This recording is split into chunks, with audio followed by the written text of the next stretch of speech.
Hello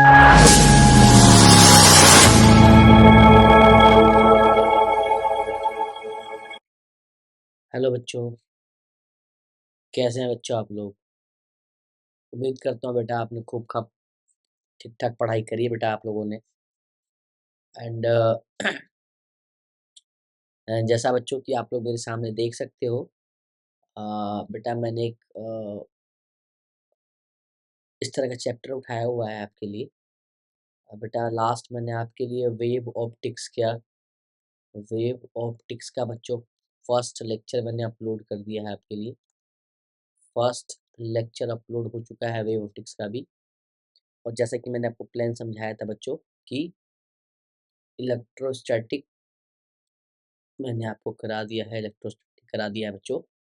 electrostatic के बेटा 2 chapter मैंने कंप्लीट करा दिए हैं आपको। 2 चैप्टर बच्चा आपको कंप्लीट करा दिए हैं, है ना? और उसके बाद बच्चों आप मेरा ईएमआई मैंने अपलोड किया हुआ है और मैंने बच्चों एसी भी अपलोड किया हुआ है। एसी में एलसीआर सर्किट बेटा क्या है कि डिटेल में पढ़ना है तो आप जाके उसको आप फटाफट देख लो, बाकी इम्पोर्टेंट सवाल तो मैं बताऊँगा ही। ना फिर भी आपको पता होना चाहिए, आपके पास टाइम है तो आप देख लीजिए, नहीं तो मैं तो कराऊँगा ही। एलसीआर बेटा मैं अपलोड कर दूँगा बहुत ही जल्द, तो आपको ये समझ में आ जाएगा बच्चों। सेकेंडरी चीज़ ये है कि मैंने आपको बताया था कि चैप्टर 11, 12, 13 और 14 ये 19 मार्क्स के हैं। बच्चों ये जो है वो 19 मार्क्स के हैं, तो कोशिश ये कर रहा हूँ मैं कि मिनिमम टाइम में मैक्सिमम मार्क्स गेन करने की प्रोबेबिलिटी ज़्यादा है। जैसे ये चैप्टर्स बेटा छोटे-छोटे चैप्टर्स हैं, थ्योरेटिकल चैप्टर हैं, थोड़ा बहुत उसमें न्यूमेरिकल है, जो आपको आएगा। ये ईज़ी चैप्टर्स हैं बच्चा, अगर इसको हम डिस्कस कर लेते हैं, तो ये बेटा आई थिंक बहुत जल्दी हो जाएगा। आप बस कवर करें, आप इस पे देख लें और आप इसपे क्वेश्चन लगा लें बेटा, तो बहुत जल्दी ही खत्म हो सकता है। ये जो आपका ड्यूअल नेचर है, ये चैप्टर 11 है बेटा, ये 11 चैप्टर है आपके एनसीईआरटी के अंदर। तो इसको डिस्कस करेंगे तो बहुत जल्दी हो जाएगा, है ना? बाकी मैंने बताया ये 4 चैप्टर जो 19 मार्क्स का हो जाएगा। तो बेटा आज में मैं कोशिश करूँगा कि जो चैप्टर 11 ड्यूअल नेचर है वो पूरा कंप्लीट कर दिया जाए। बाकी इसके इम्पोर्टेंट न्यूमेरिकल्स के बेटा मैं एक लेक्चर आपको दे दूँगा। चलो बेटा, बिना टाइम वेस्ट किए चलते हैं। Dual nature of matter and radiation. अब मैटर क्या होता है और रेडिएशन क्या होता है? बेटा इन दोनों को लाइट भी कहते हैं। तो ड्यूअल नेचर ऑफ लाइट भी चैप्टर का नाम होता है, ड्यूअल नेचर ऑफ लाइट भी कह सकते हो। अब बच्चों लाइट को बेसिकली इलेक्ट्रोमैग्नेटिक वेव्स भी कहते हैं, इलेक्ट्रोमैग्नेटिक वेव्स भी कहते हैं बच्चों। तो ये चर्चा मैंने ऑलरेडी वेव ऑप्टिक्स के फर्स्ट लेक्चर में, इसलिए बेसिक में मैंने सारी चीज़ें आपको पढ़ा दी थी बच्चों। तो आपको थोड़ा समझना है, ये चैप्टर 4 मार्क्स का है बच्चों, अगर मैं इंडिविजुअली बात करूँ तो। तो बेटा बिना किसी समय को नष्ट किए हुए मैं अगर टॉपिक पे आ जाऊँ कि भैया कौन-कौन से टॉपिक इम्पोर्टेंट है, तो आपको थोड़ा समझ में आ जाएगा। बाकी बेटा ये मेरे हैंड रिटन नोट्स हैं, थोड़े पुराने हैं बट मैं इसी से पढ़ाता हूँ और ये मैंने खुद लिखे हैं, तो शायद आपको ज़्यादा समझ में आए, क्योंकि अभी तक जो फीडबैक है इसका बहुत बढ़िया रहा है। बाकी ये सब क्या होता है बच्चों, ये आप मेरे लास्ट लेक्चर में जाके देख सकते हैं। तो बच्चों मैंने वेव ऑप्टिक्स में पढ़ाया था कि लाइट जो है वो पार्टिकल नेचर होता है या वेव नेचर होता है, इसकी लड़ाई बताई थी मैंने आपको। तो न्यूटन कॉर्पस थ्योरी जो है वो न्यूटन साहब ने दी थी, लाइट को पार्टिकल माना था। और फिर हाइगन्स भाई साहब ने बताया कि जो लाइट है वो वेव है ना? तो न्यूटन भाई साहब ने लाइट को पार्टिकल मान के रिफ्लेक्शन और रिफ्रैक्शन को प्रूव किया था बच्चों। और हाइगन्स भाई साहब ने लाइट को वेव मान के रिफ्लेक्शन भी प्रूव किया था, रिफ्रैक्शन भी प्रूव किया था और बच्चों इंटरफेरेंस भी प्रूव किया था और डिफ्रैक्शन भी प्रूव किया था। ये क्या प्रूफ नहीं कर पाए थे? तो बच्चों ये पोलराइजेशन को प्रूफ नहीं कर पाए थे। इन्होंने पोलराइजेशन को बेटा ये प्रूफ नहीं कर पाए थे, पोलराइजेशन को प्रूफ नहीं कर पाए थे। कौन? हाइगन्स भाई साहब, है ना? मैंने उसमें आपको बहुत बेसिक से समझाया है। आप जाके वेव ऑप्टिक्स का पहला लेक्चर ऑलरेडी अपलोड है, आप जाके देख सकते हैं बेटा। अब फिर इसके बाद मैक्सवेल आए, है ना बच्चों। फिर उसके बाद आपके आइंस्टीन साहब आए, आइंस्टीन साहब आए, है ना। तो फिर मैक्सवेल ने कुछ थ्योरी दी, फिर आइंस्टाइन साहब ने आके बताया, आइंस्टाइन साहब ने आके बताया कि लाइट पार्टिकल है कि वेव है मुझे नहीं पता, लेकिन लाइट जो है वो फोटोन्स के फॉर्म में है, लाइट जो है वो फोटोन्स के फॉर्म में है। और इस बात के लिए इन नोबेल प्राइज मिला क्योंकि इन्होंने फोटो इलेक्ट्रिक इफेक्ट को इन्होंने एक्सप्लेन किया, और जिसकी वजह से बेटा आज बहुत सारा काम इनके एक रिसर्च पे हो रहा है। सो इनके लिए इन्होंने बेटा नोबेल प्राइज मिला। तो जो हम चैप्टर पढ़ते हैं ड्यूअल नेचर, बच्चों ये रे ऑप्टिक्स के और वेव ऑप्टिक्स के बाद ही क्यों पढ़ते हैं? अगर किसी के मन में सवाल आए तो बच्चों समझना कि इसलिए पढ़ते हैं बच्चों, बिकॉज ये, क्योंकि ये तय कब हुआ कि जो मैटर है या रेडिएशन है या लाइट है या इलेक्ट्रोमैग्नेटिक वेव्स है, जो भी आप कह लो बेटा, ये सब क्या है? ये बच्चों एक तरीके से डुअल नेचर शो करता है। डुअल नेचर शो का मतलब भैया कभी तो ये पार्टिकल नेचर शो करेगा और कभी ये वेव नेचर शो करेगा, है ना। जैसे आइंस्टीन साहब ने लाइट को पार्टिकल ही तो माना है, फोटोन्स के रूप में माना है। फोटोन्स क्या है? पैकेट्स ऑफ एनर्जी है, और यहाँ पे एक्यूमुलेशन ऑफ एनर्जी नहीं हो सकता। तो जब एक्यूमुलेशन ऑफ एनर्जी नहीं हो सकता, अगर एक्यूमुलेशन ऑफ एनर्जी नहीं हो सकता, तो इसका मतलब आइंस्टाइन साहब भले कह रहे हो कि ये फोटोन्स के रूप में है, बट कहीं ना कहीं ये पार्टिकल नेचर ही शो कर रहा है।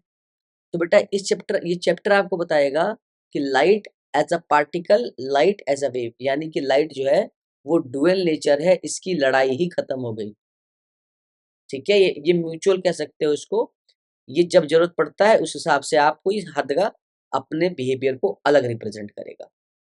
सो मैं आ जाता हूँ इस चैप्टर पे। इस चैप्टर के बेटा जो निचोड़ अगर मैं देखूँ तो बेटा क्योंकि नोट्स बना हुआ है तो स्लाइड जो है वो आपको काफ़ी हेल्प करेगा, टाइम रिड्यूस करेगा। इसीलिए बच्चों नोट्स से पढ़ा रहे हैं ताकि आपको जो है वो काफ़ी हेल्प हो जाए और आपका टाइम जो है वो बचे। चलिए, मैंने आपको बताया कि आपको आइंस्टाइन साहब के बारे में इसमें पढ़ना है। आपको आइंस्टाइन साहब के बारे में थोड़ा सा पढ़ना है, मतलब पूरा चैप्टर आपको इनके बारे में पढ़ना है, और कुछ आपको डी ब्रोगली के बारे में पढ़ना है बच्चों, है ना। इसलिए यहाँ पे मैटर का भी उपयोग किया गया है। तो आइंस्टाइन साहब को बेटा नोबेल प्राइज क्यों मिला था? Due to photo electric effect. तो बच्चों इस फोटो इलेक्ट्रिक इफेक्ट को ही हम डिटेल में स्टडी करेंगे बच्चों, जितना डिटेल में स्टडी हो सकता है उसको स्टडी करेंगे बेटा इस चैप्टर के अंदर। तो आइए बिना टाइम को इन्वेस्ट बिना टाइम को खराब किए हुए शुरू करते हैं बेटा हम इस चैप्टर। देखो बच्चा, पहला टॉपिक है हमारा इलेक्ट्रॉन एमिशन। अब बेटा इतना टाइम तो नहीं है कि बिल्कुल डिटेल में जा सके, लेकिन आपको पता है इलेक्ट्रॉन एमिशन का मतलब होता है किसी भी मेटल सरफेस से इलेक्ट्रॉन का इजेक्ट करा देना। बस सुनते रहेंगे, किसी भी मेटल सरफेस से इलेक्ट्रॉन का इजेक्ट होना, इलेक्ट्रॉन का बाहर आने के प्रोसेस को, इलेक्ट्रॉन के इजेक्ट होने के प्रोसेस को बच्चों आप इलेक्ट्रॉन एमिशन का नाम देते हो। इलेक्ट्रॉन एमिशन बेसिकली क्या है कि किसी भी मेटल सरफेस से इलेक्ट्रॉन का बाहर आना या इजेक्ट हो जाना, बेटा ये जो प्रोसेस है इसे आप इलेक्ट्रॉन एमिशन कहते हो। और आप नेक्स्ट टॉपिक देखोगे Einstein photo electric experiment, laws of photo electric effect, particle nature of light, the photon, wave nature of particle, और the de Broglie hypothesis. Davisson and Germer experiment बेटा आपके syllabus में नहीं है, ये आपके सिलेबस में बच्चों नहीं आएगा। ठीक है, सो बिना टाइम वेस्ट किए मैं चलता हूँ फोटोन पे। अब फोटोन क्या होता है थोड़ा सा इसको जान लिया जाए। बेटा फोटोन कहने का अर्थ है कि फोटोन ये बता रहा है कि जो लाइट है ना, आप लाइट के रेस को इस तरह बनाते थे एक्स रे ऑप्टिक्स में, वेव ऑप्टिक्स में भी आप इस तरह से बनाते हो। तो कह रहा है, तो आइंस्टाइन साहब ने बताया कि बेसिकली जो लाइट है वो small packets of discrete units के फॉर्म में है, और जो स्मॉल यूनिट है ये ये एक्चुअली में स्मॉल पैकेट ऑफ एनर्जी भी है। द पैकेट ऑफ एनर्जी, इस पैकेट में क्या है, इस एनवेलप में क्या है बेटा, एनर्जी भी है, पैकेट कह लो या एनवेलप कह लो, बहुत छोटा। इसके अंदर क्या है, एनर्जी है। वही एनर्जी क्या कहलाती है बच्चों, फोटोन कहलाती है। द पैकेट ऑफ एनर्जी और द एनवेलप ऑफ एनर्जी, है ना। तो फोटोन की जो डेफिनेशन है, द रेडिएशन एनर्जी। बेटा ऑब्वियस सी बात है, रेडिएट तो हो ही रही है ना। आपने पढ़ा होगा ना कि रेडियो वेव, माइक्रोवेव, है ना, इंफ्रारेड, इस तरह से जो है वो आपने गामा रेस तक पढ़ा होगा कि एक्चुअली इलेक्ट्रोमैग्नेटिक वेव से कंसिस्ट करता है ना सारे वेव्स, है ना। तो रेडिएट ही तो करता है बच्चों। तो वही बताया, the radiation energy is build up of discrete units, small particle. बेटा ये स्मॉल पार्टिकल के रूप में रखा हुआ है मैंने। दीज क्वांटा ऑफ रेडिएशन, मतलब इसको क्वांटा बोला है, इसके अंदर जितना रेडिएशन है, this quanta of radiation energy are called as photon. बच्चों इसको इतना आसान तरीके से समझो कि मैंने कहा कि अगर आपने मिश्री देखा हो या आपने शुगर देखा हो, तो आप ये समझ लो कि शुगर का एक छोटा सा पैकेट है ना, ये जो छोटा सा पैकेट है, इस तरह से मान लो एक फोटोन है। ठीक है बच्चों, इस तरह से मान लो एक फोटोन है। ठीक है, तो ये क्या है, पैकेट ऑफ एनर्जी है। और सारा लाइट जो है वो इस तरीके से, इस तरह से कंसिस्ट करता है, फोटोन्स के रूप में कंसिस्ट करता है। ठीक है, मतलब लाइट के अंदर क्या है, फोटोन्स है ना। आगे, मेन फीचर ऑफ फोटोन। बेटा ये पढ़ने की तो हमको आवश्यकता ही नहीं है, क्योंकि जिन बच्चों ने इलेक्ट्रोमैग्नेटिक वेव्स पढ़ा होगा, यानी कि चैप्टर 8, उसे पता होगा कि फोटोन्स की फीचर्स वही होंगे बच्चों जो इलेक्ट्रोमैग्नेटिक वेव्स के होंगे। यानी कि आप किसी एक चैप्टर में पढ़ लोगे वही हर जगह काम आएगा। बट फिर भी किसी को समझ नहीं आ रहा है, अगर किसी को लग रहा है यार मैंने वहां नहीं पढ़ा है, तो इसलिए बेटा जल्दी जल्दी रफ्तार में बेटा मैं इसको डिस्कस कर दे रहा हूँ। आप इसको रीड करो तो ये कहेगा कि all photons emitted from a source. उस सोर्स का नाम बेटा सूर्य है, सन है, जहां से बेटा फोटो इसीलिए नाम आया, फोटो मतलब होता है लाइट। और लाइट कहाँ से बेटा, एक सोर्स है वहां से आएगा, है ना बच्चों।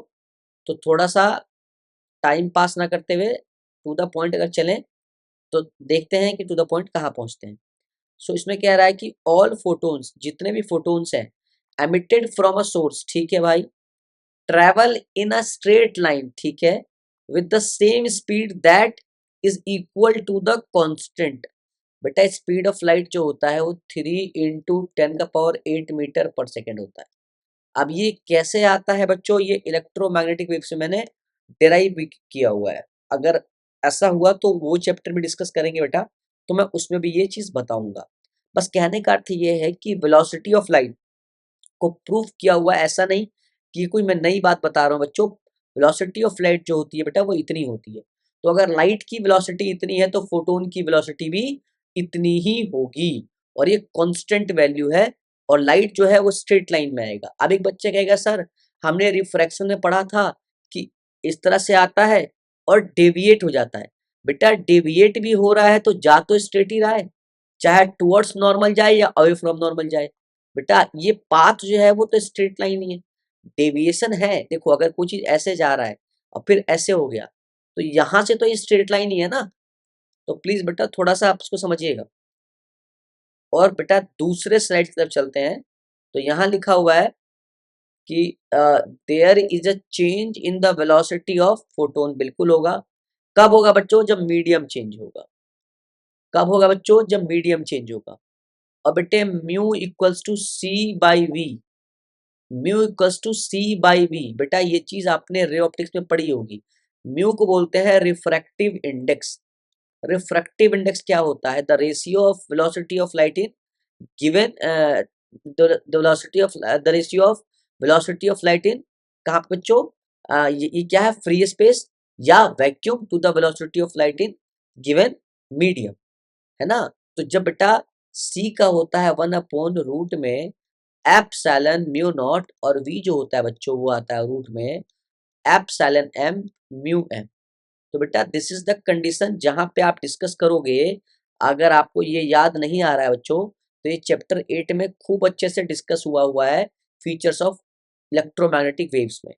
बट कोई बात नहीं बच्चों, जब अभी तो आपने बोला कि सर लाइट जो है वो नॉन मैकेनिकल वेव्स हैं, मैंने बताया था आपको इलेक्ट्रोमैग्नेटिक वेव्स हैं, इनको मीडियम की आवश्यकता नहीं पड़ती। हाँ बेटा लाइट कहीं भी ट्रेवल करेगा, उसको मीडियम की आवश्यकता नहीं है, लेकिन उसकी रफ्तार यानी कि उसकी वेलोसिटी, वेलोसिटी जो है बेटा ये डिपेंड करती है मीडियम पे। ठीक है बच्चों, जैसे एक बेसिक बात मैं आपको बताऊं तो अगर मान लो ये कोई मीडियम अलग है, मीडियम वन, और ये कोई बेटा अलग है मीडियम टू, तो जब भी लाइट मीडियम वन से मीडियम टू में आएगा बच्चों, तो या तो इसकी रफ्तार बढ़ेगी या तो इसकी रफ्तार घटेगी। मैं आपको बता रहा हूँ, या तो रफ्तार बढ़ेगी या तो रफ्तार बेटा इसकी घटेगी। ऐसा नहीं हो सकता कि मीडियम चेंज करने पे बेटा इसकी वेलोसिटी सेम हो, क्योंकि ये जो डेविएशन आ रहा है, जो डेविएट हो रहा है बेटा, ये वही उसका रीजन है। ठीक है, तो अब आप समझोगे थोड़ा बहुत कि जो वेलोसिटी होता है बेटा वो लैम्डा इंटू टी होता है ना, और जो बेटा टी होता है वो 1/f होता है, और जो f होता है वो 1/t होता है। तो इससे बहुत सारे फॉर्मूले बन सकते हैं बच्चों। ठीक है, तो इस पे ज्यादा ध्यान नहीं देना है, क्योंकि काम की बात देखनी है ना, काम काम की चीज देखनी है। So when it enters another medium which is due to the change in wavelength of light, बेटा जब लाइट का वेवलेंथ चेंज हो जाएगा तो इसलिए उसका वेलोसिटी भी चेंज होगा। देखो ये बेटा लेमडा जो होता है वेवलेंथ होता है, तो जब वेवलेंथ चेंज होगा बेटा तो वेलोसिटी भी चेंज हो जाएगा। आप पढ़ते हो नॉर्मल वी, बेटा ये मैंने फॉर्मूला सही लिखा है बेटा, sorry, x equals to v into t होता है। ठीक है, तो ये मैंने थोड़ा सा रिवर्स लिख दिया, आप इसको ठीक कर लेना है, या आप चाहो तो lambda equals to v into t रख लो। यहाँ बेटा थोड़ा सा मुझसे सिली मिस्टेक हो गया, आप इसको ठीक कर लेना।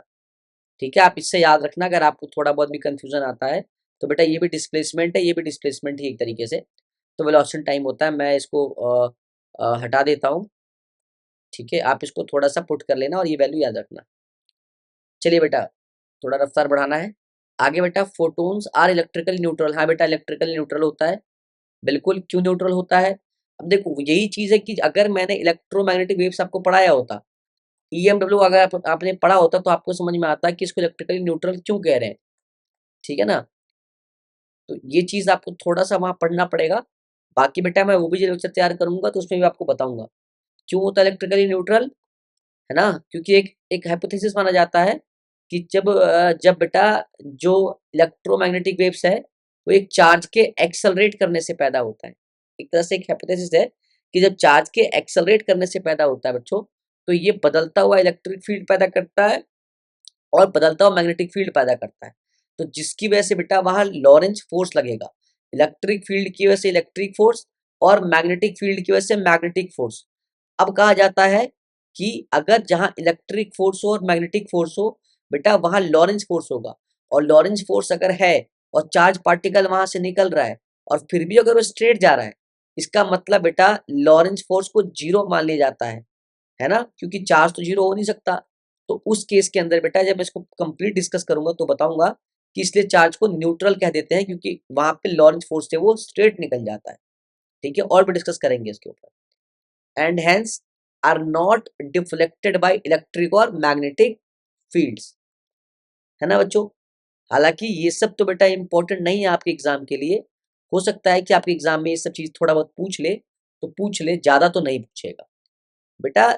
एक चीज और है, अगला पॉइंट में थोड़ा पढ़ के, ये वाला पॉइंट हमारे लिए इंपॉर्टेंट बेटा, ये पॉइंट, इस पॉइंट से सवाल आएगा, इससे सवाल आएगा 1 मार्क्स का और 2 मार्क्स का, हो सकता है इससे भी आ जाए, इसलिए पढ़ा दे रहा हूँ। कह रहा है अ फोटोन है जीरो रेस्ट मास। अब बेटा मैं आपको एक चीज पूछता हूँ कि आपने सुना होगा कि यूएसए ने या यूके ने या इजराइल ने इस तरह का मिसाइल बनाया है जो वेलोसिटी ऑफ साउंड, जो वेलोसिटी ऑफ साउंड से 2 गुना ज्यादा है, 2 टाइम्स ज्यादा है, 3 टाइम्स ज्यादा उसकी वेलोसिटी है। कभी आपने ये सुना है कि वेलोसिटी ऑफ लाइट के बराबर है या वेलोसिटी ऑफ लाइट से ज्यादा है? बेटा ऐसा पॉसिबल नहीं है। ऐसा पॉसिबल क्यों नहीं है बेटा? शुरू से ये बात पता है कि कोई भी चीज लाइट की वेलोसिटी से नहीं चल सकती।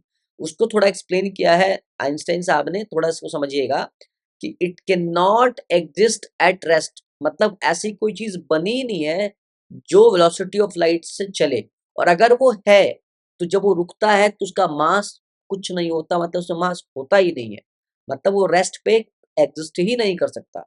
अगर है तो भैया होगा, लेकिन जब रुका हुआ है रेस्ट पे है तो वो एग्जिस्ट करेगा ही नहीं। कैसे? उन्होंने प्रूफ किया बाय दिस इक्वेशन। उन्होंने कहा according to the theory of relativity the mass m of a particle moving with velocity v बेटा वो यही बात है बेटा, इसे कहते हैं, इसे क्वेश्चन दिया उन्होंने, m equals to m not upon root में 1 minus v square by c square. बच्चों एम नॉट जो है वो रेस्ट मास है, एम नॉट जो है बेटा वो रेस्ट मास, और एम जो है बेटा वो एक्चुअल मास है। अब इन्होंने ये फॉर्मूला दिया। अब इस फॉर्मूले के बेसिस पे उन्होंने कहा कि मान लो कोई ऑब्जेक्ट है जिसकी जो वेलोसिटी है v, वो वेलोसिटी ऑफ लाइट के बराबर हो जाए, यानी कि v जो है वो c के बराबर हो जाए बच्चों। तो अगर आप इसमें डालोगे एम नॉट रूट में 1 माइनस वी की जगह अगर सी स्क्वायर बाई सी स्क्वायर डालो बच्चों, तो सी स्क्वायर कट के 1 आ जाएगा, और 1 माइनस 1 जीरो हो जाएगा। जब क्रॉस मल्टीप्लाई करो बच्चों, तो जो एम नॉट आएगा बच्चों वो आपका जीरो ही तो आएगा। तो यही मतलब बेटा इन्होंने इक्वेशन समझाया कि where M naught is the rest mass of the particle, the photon moves with the speed of light v equals to c, hence rest mass क्या होता है, जीरो, इसलिए rest mass of photon is zero. अब बेटा क्या करेगा, आपसे आपसे एक चीज पूछ लेगा वो, मान लो 1 मार्क्स में, कि बताइए रेस्ट मास ऑफ फोटोन क्या है, और बेटा वो इलेक्ट्रॉन का मास दे देगा, प्रोटॉन का दे देगा, हो सकता है न्यूट्रॉन का दे दे, और फिर एक जगह जीरो दे दे। तो आपको पता होना चाहिए कि रेस्ट मास जो होता है फोटोन का वो जीरो होता है। आपको बोलेगा सर दौड़ता हुआ फोटोन का मास कितना होता है, रेस्ट का तो जीरो होता है, दौड़ते हुए कितना होता है। बेटे ये एक अलग सवाल है, अतरंगी सवाल है, पर है तुम्हारा बहुत जायज। चलो खैर, next, energy carried by one photon is given by. अब बेटा सारी कहानी हम इस पे थोड़ा सा अगर आप कहो तो बेटा मैं थोड़ा सा आपको इस चीज पे लेके चलता हूँ, लास्ट वाले पे, इस वाले पॉइंट पे, कि energy carried by one photon is given by e equals to H f. बेटा ई जो है यहाँ पे वो एनर्जी कह रहा है, एनर्जी जो है वो डायरेक्टली प्रोपोर्शनल होता है फ्रीक्वेंसी के, energy is that equal to frequency होता है। बच्चों मेरी बात ध्यान से समझना, ये आपने 11th की केमिस्ट्री में पढ़ा होगा एटॉमिक स्ट्रक्चर में। Energy is directly proportional to बच्चों फ्रीक्वेंसी होती है। अब अगर मैं इसी को अप्लाई करूं डायरेक्ट टू एफ, और जब ये डायरेक्टली प्रोपोर्शनल का साइन हटता है ना बेटा, ये तो सदियों से रीत चला आया है कि जब भी डायरेक्टली प्रोपोर्शनल हटेगा तो वहां एक कांस्टेंट वैल्यू पुट होगा। तो बेटा यहाँ पे जब ये हटता है तो यहाँ पे एच आ जाता है, एच इंटू एफ। एफ आपको पता है बच्चों की एफ क्या है, एफ फ्रीक्वेंसी है, एफ जो है बेटा वो फ्रीक्वेंसी है, और एच को बोला गया प्लैंक्स कांस्टेंट। बच्चों बोला गया प्लैंक्स कांस्टेंट, और इस प्लैंक्स कांस्टेंट की बेटा एक वैल्यू निर्धारित की गई, कांस्टेंट वैल्यू, जिसकी वैल्यू 6.634 10 का पावर माइनस का 34 जूल सेकेंड होता है बेटा इसका। अब जूल सेकेंड क्यों होता है या जूल पर सेकेंड होता है ये अभी पता कर लेते हैं। बेटा एच निकालना है तो एच क्या हो जाएगा, ई बाई एफ, रटना ही नहीं है। ई एनर्जी और एफ फ्रीक्वेंसी, एनर्जी क्या होता है बेटा जूल, और फ्रीक्वेंसी का क्या होता है बेटा पर सेकेंड होता है। क्यों, क्योंकि एफ जो होता है 1/t होता है ना बच्चों। तो टी का क्या होता है 1/सेकेंड, तो सेकेंड क्या हो जाएगा -1, ये -1 ऊपर जाएगा तो क्या हो जाएगा बच्चों जूल सेकेंड हो जाएगा, यानी कि -1 को ऊपर जाके प्लस हो जाएगा। तो बेटा that is the SI unit of Planck's constant. अब इसकी वैल्यू कैसे चाहिए बेटा, ये तो कैलकुलेटेड वैल्यू है, इस पर मैं किसी दिन डिस्कस करूंगा, मैं अगर सही मूड में हुआ तो मैं भी बताऊंगा कैसे हुआ। हालांकि अपने क्लासेस में कई बार बच्चों को बताता भी हूँ, बट क्योंकि बेटा यहाँ टाइम लिमिट ऐसी है कि कुछ कर नहीं सकते। अब ये एक फॉर्मूला है बच्चों जो आपको आना चाहिए, E equals to h into f. अब ध्यान से समझना, यहां से दो पार्टीशन है बेटा। एनर्जी की जो एसआई यूनिट होती है बच्चों वो होती है जूल, बिल्कुल सही बात। लेकिन एनर्जी की एक स्मॉलर वैल्यू होती है, एक स्मॉलर यूनिट होती है, इसका नाम होता है इलेक्ट्रॉन वोल्ट, ईवी। बेटा इलेक्ट्रिक व्हीकल जो आजकल आ रहा है, इलेक्ट्रिकल व्हीकल नहीं, इलेक्ट्रिक व्हीकल जो आजकल आ रहा है, ये वो वाला ईवी नहीं है, इसका नाम है इलेक्ट्रॉन वोल्ट। बेटा this is the smaller unit of energy. Energy की एक स्मॉलर यूनिट इलेक्ट्रॉन वोल्ट भी होती है, और एक जूल तो है ही। तो बच्चों जब आप एनर्जी निकालोगे तो क्या है, यहाँ पे छोटी यूनिट भी आएगी और बड़ी यूनिट भी आएगी। तो जो अक्सर सवाल पूछा जाएगा आपसे, या तो एनर्जी आपका जूल में होगा या तो एनर्जी आपका इलेक्ट्रॉन वोल्ट में होगा। तो बच्चों, क्योंकि मैं बता रहा हूं अगर आपको कि इलेक्ट्रॉन वोल्ट पढ़ना है तो पढ़ना इंपॉर्टेंट है। तो जब जूल में आपको होगा तो H इंटू एफ रख दोगे आप। H इंटू एफ यानी कि H प्लैंक्स कांस्टेंट की वैल्यू और ये F की वैल्यू। लेकिन जब एनर्जी आपको इलेक्ट्रॉन वोल्ट में होगा तो यहाँ पे जो फॉर्मूला आएगा वो आएगा 1240 अपॉन लेमडा नैनोमीटर या 1240 अपॉन लेमडा। हाँ बेटा, लेमडा यहाँ नैनोमीटर में ही होगा। बेटा अगर लेमडा नैनोमीटर में नहीं है तो बेटा आप इलेक्ट्रॉन वोल्ट में डायरेक्ट नहीं निकाल पाओगे।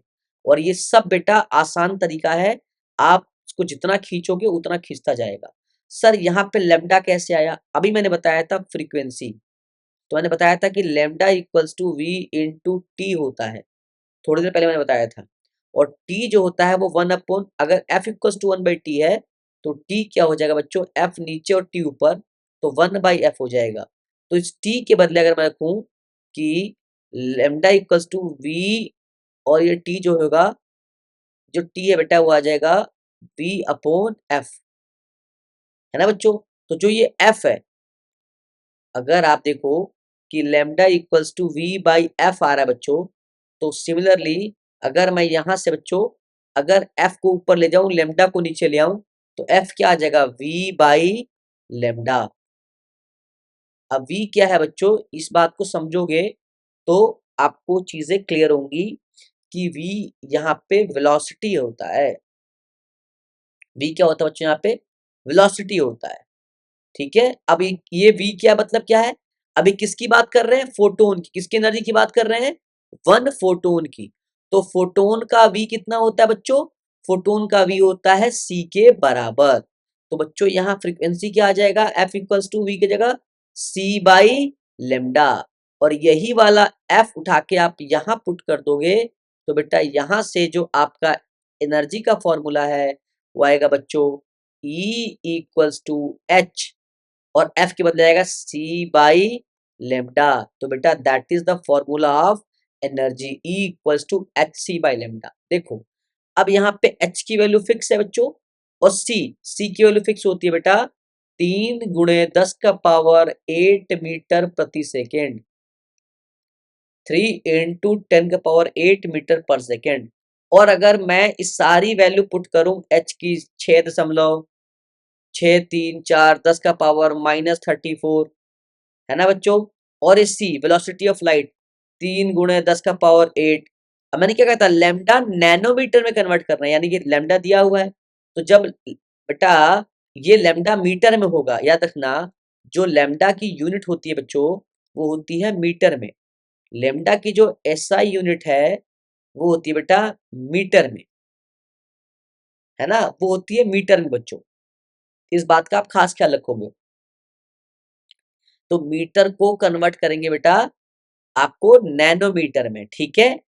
और बेटा ये जूल है और ये इलेक्ट्रॉन वोल्ट है, तो एक जूल में कितना इलेक्ट्रॉन वोल्ट होता है या एक इलेक्ट्रॉन में कितना जूल होता है, जब बच्चों आप इसका डिस्कस करोगे तो आपको थोड़ा सा मैं बता दूं। इधर देखो, 1 इलेक्ट्रॉन वोल्ट इक्वल्स टू इतना जूल।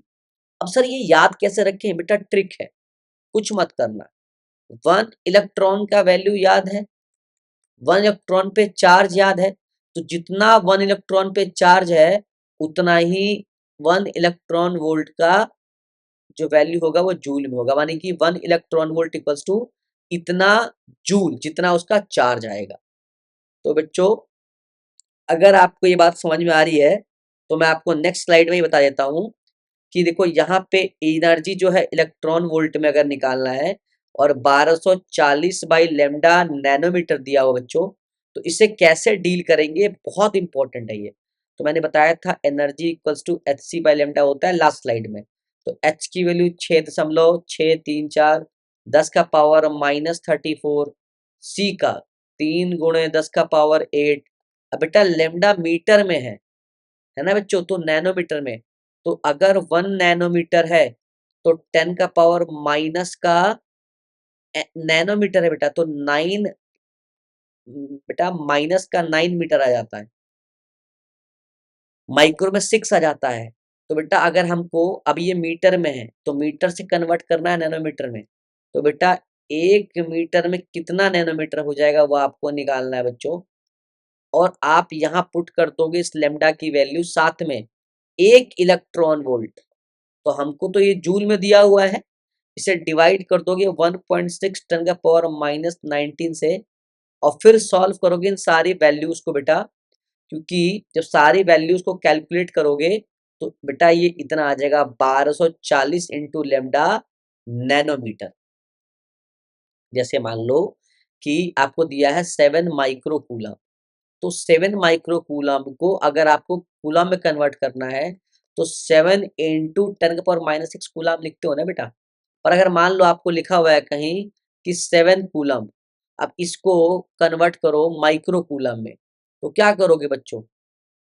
भाई आपको समझ में आ रहा है ना कि 1 कूलम इक्वल्स टू 10 का power minus 6, 1 micro coulomb equals to तो भैया जब 1 कूलम निकालना था तो आप इसको नीचे ले जाओगे, 1 माइक्रो कूलम ये 10 का पावर माइनस 6 आ जाएगा बच्चों। तो ऐसे ये ऊपर चला जाएगा, है ना बच्चों।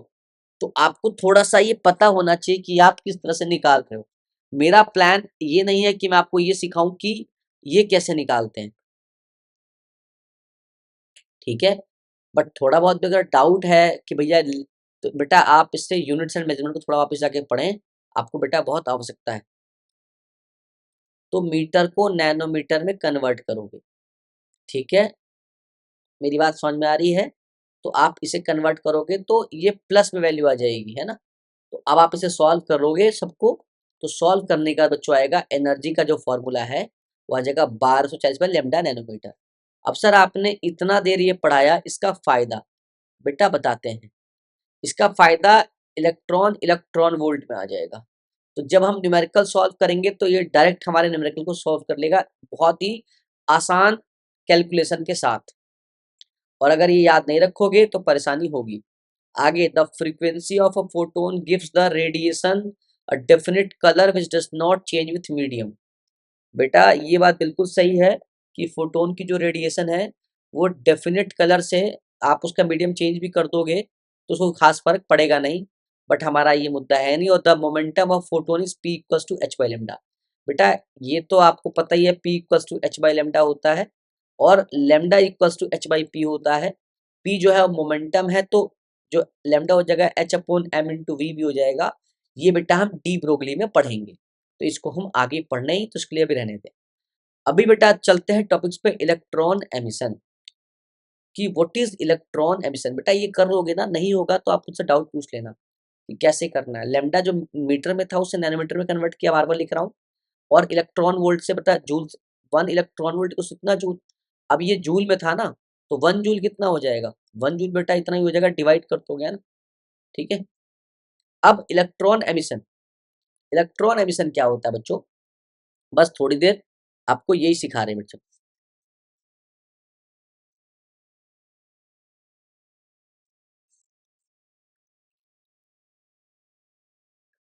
तो देखो बेटा इलेक्ट्रॉन एमिशन की तरफ चलते हैं, है ना। मैंने पहले ही बताया था कि इलेक्ट्रॉन एमिशन क्या होता है। किसी भी मेटल सरफेस से किसी इलेक्ट्रॉन के निकलने को, इजेक्ट होने के प्रोसेस को बेटा हम इलेक्ट्रॉन एमिशन कहते हैं। इस प्रोसेस को इलेक्ट्रॉन एमिशन कहते हैं। अब ये मेटल सरफेस इलेक्ट्रॉन देना चाहेगा या नहीं, वो तो फिर कंडीशन आ गई। फिर बेटा वो तो कंडीशन हो गई ना। कोई पूछे इलेक्ट्रॉन एमिशन क्या होता है तो यही बताओगे ना भैया, किसी मेटल सरफेस से इलेक्ट्रॉन का इजेक्ट होने के प्रोसेस को इलेक्ट्रॉन एमिशन कहते हैं। अब कब होगा कब नहीं होगा ये तो कंडीशन है। अब इसकी 3 कंडीशन होगी बच्चों, इसकी 3 कंडीशन है जो बहुत इंपॉर्टेंट है और इस पे ही सवाल बनेगा, ठीक है। मैं एक छोटी सी स्टोरी समझाता हूँ, समझ में आ जाता है तो बताना। तुम किसी डॉक्टर के पास जाते हो, डॉक्टर बैठता है, मान लो डॉक्टर की कोई क्लिनिक है। हर एरिया में बेटा एक बहुत बढ़िया डॉक्टर होता है जिसके पास इंसान इलाज कराने जाता है। अब उस डॉक्टर की मिनिमम फीस है, मान लो किसी डॉक्टर ने बताया कि मेरी फीस 500 रुपीज़ है। तो बेटा आपको प्रोसेस तो पता है ना डॉक्टर्स का, कि पहले जाते ही इनका पहले फीस सबमिट कराते हो, तो ये डॉक्टर जो है ये बैठे होते हैं कोने में, ये आपको फिर चेकआउट करते हैं कि भैया आप कैसे हो, कैसे नहीं हो, क्या दिक्कत परेशानी है। तो बेटे ये डॉक्टर आपका इलाज कब करेंगे, डॉक्टर आपको कब देखेंगे, जब ये 500 की फीस आप उनको दोगे। तो मान लो डॉक्टर ने कहा कि भैया मैं तब देखूंगा जब 500 की फीस आप मुझे दोगे, है ना। सिमिलरली आप किसी मेटल सरफेस के पास गए और आपने कहा भैया मुझे तो इलेक्ट्रॉन चाहिए, तो ये मेटल सरफेस भी तो कहेगा ना कि भाई मेरी एक फिक्स वैल्यू है भाई, मुझे इतनी एनर्जी दो तो मैं इलेक्ट्रॉन दूंगा, अगर इतनी एनर्जी नहीं दोगे तो मैं नहीं दूंगा। बस सिंपल समझना। तो वो मिनिमम अमाउंट डॉक्टर के हिसाब से 500 मिनिमम अमाउंट है। अगर आप डॉक्टर को कहोगे नहीं मैं 5,000 देना चाहूंगा तो मना थोड़ी कर देगा डॉक्टर। डॉक्टर थोड़ी ना कहेगा नहीं मैं नहीं देखूंगा 5,000 में, वो तो 5,000 में देखेगा ही। लेकिन मिनिमम अमाउंट कितना है उसका, 500। तो वो मिनिमम अमाउंट जिस पे डॉक्टर आपको चेक करेगा, वो मिनिमम अमाउंट चाहे वो कहीं भी हो, वो मिनिमम अमाउंट जिस पे कोई काम हो जाए बेटा, उसे अंग्रेजी में वर्क फंक्शन कहते हैं। मतलब कि जब कोई काम फंक्शन करे, बेटा ये तो अंग्रेजी का शब्द है, इसमें ज्यादा परेशान वर्क, आप किसी काम को फंक्शन करा रहे हो, आप किसी कार्य को करा रहे हो, तो उसका एक मिनिमम कहते हैं ना कि मिनिमम अमाउंट आपने पे किया है। सो डॉक्टर के हिसाब से जो वर्क फंक्शन है वो 500 रुपीज है। डॉक्टर ने कहा कि 500 रुपए दोगे तो मैं आपका इलाज करूंगा। सिमिलरली एक मेटल सरफेस के पास जब एक फोटोन जाता है और कहता है कि मुझे इलेक्ट्रॉन दो, तो इलेक्ट्रॉन कहता, तो ये मेटल सरफेस कहता है कि भैया इलेक्ट्रॉन लेने का एक मिनिमम अमाउंट ऑफ एनर्जी तो मुझे दो। बेटा यहाँ पे जो मैं एनर्जी कह रहा हूँ उसको मैं यहाँ रुपया कह रहा हूँ, तो रुपया भी तो एनर्जी ही है। बस जिस पे ज्यादा रुपया वो ज्यादा ताकतवर है, आपको तो पता है। तो जो मिनिमम अमाउंट ऑफ एनर्जी है वो तो ये मेटल सरफेस मांगेगा ना। किससे मांगेगा, उस फोटोन से मांगेगा जो फोटोन आ रहा है इलेक्ट्रॉन लेने के लिए। तो फोटोन कहेगा भैया तेरी मिनिमम अमाउंट ऑफ एनर्जी कितनी है, तू कितना चाहता है, कितना दे दूं। तो बेटा उस मिनिमम अमाउंट ऑफ एनर्जी को बेटा हम वर्क फंक्शन कहते हैं। तो the minimum amount of energy which required to remove electron from the metal surface और outer surface of the metal, मतलब कि किसी भी मटेरियल के या मेटल के आउटर सरफेस से किसी इलेक्ट्रॉन को इजेक्ट कराना में जो मिनिमम एनर्जी खर्च होती है बेटा, उसे वर्क फंक्शन कहते हैं, जिसको डिनोट करते हैं फाई से। अगर आपने फ्लक्स पढ़ा हो तो आपको समझ में आ जाएगा, यहाँ जो फाई है बच्चों वो वर्क फंक्शन है। और वर्क फंक्शन हमेशा आपको ज्यादातर इलेक्ट्रॉन वोल्ट में ही दिया रहेगा, तो इसलिए बेटा आपको एनर्जी भी इलेक्ट्रॉन वोल्ट में निकालनी आनी चाहिए। इसीलिए आपको मैंने ये फॉर्मूला बार बार पढ़ाया, क्योंकि अब आपने बोला कि मिनिमम अमाउंट ऑफ एनर्जी जो है वो दोगे तो मैं इलेक्ट्रॉन एमिट होने दूंगा। तो मान लो कि इसने कहा, मेटल सरफेस ने, कि मुझे 5 इलेक्ट्रॉन वोल्ट चाहिए, तो बेटा आप एनर्जी में थोड़ी ना कहोगे कि भैया मैं तो 6 जूल लेके आया हूँ। नहीं, 6 जूल कहोगे वो समझ ही नहीं पाएगा। यहाँ करेंसी एक्सचेंज थोड़ी ना हो रही है कि भैया मैं $6, मैं 500 दूंगा। तो भैया वो तो नहीं है ना, यहाँ तो लालची लोग हैं, इसे थोड़ी ना पता लालच क्या है। ये तो कहेगा भैया मुझे तो इलेक्ट्रॉन वोल्ट में दे। तो जिसमें ये मांगेगा आपको उसमें देना होगा ना। डॉक्टर ने कह दिया मुझे फीस रुपीज में ही चाहिए, तो देना तो रुपीज में ही पड़ेगा। हाँ वो एक अलग बात है कि आप पेटीएम करते हो या आप क्रेडिट कार्ड से करते हो या आप कैश देते हो, उसे 500 रुपए चाहिए।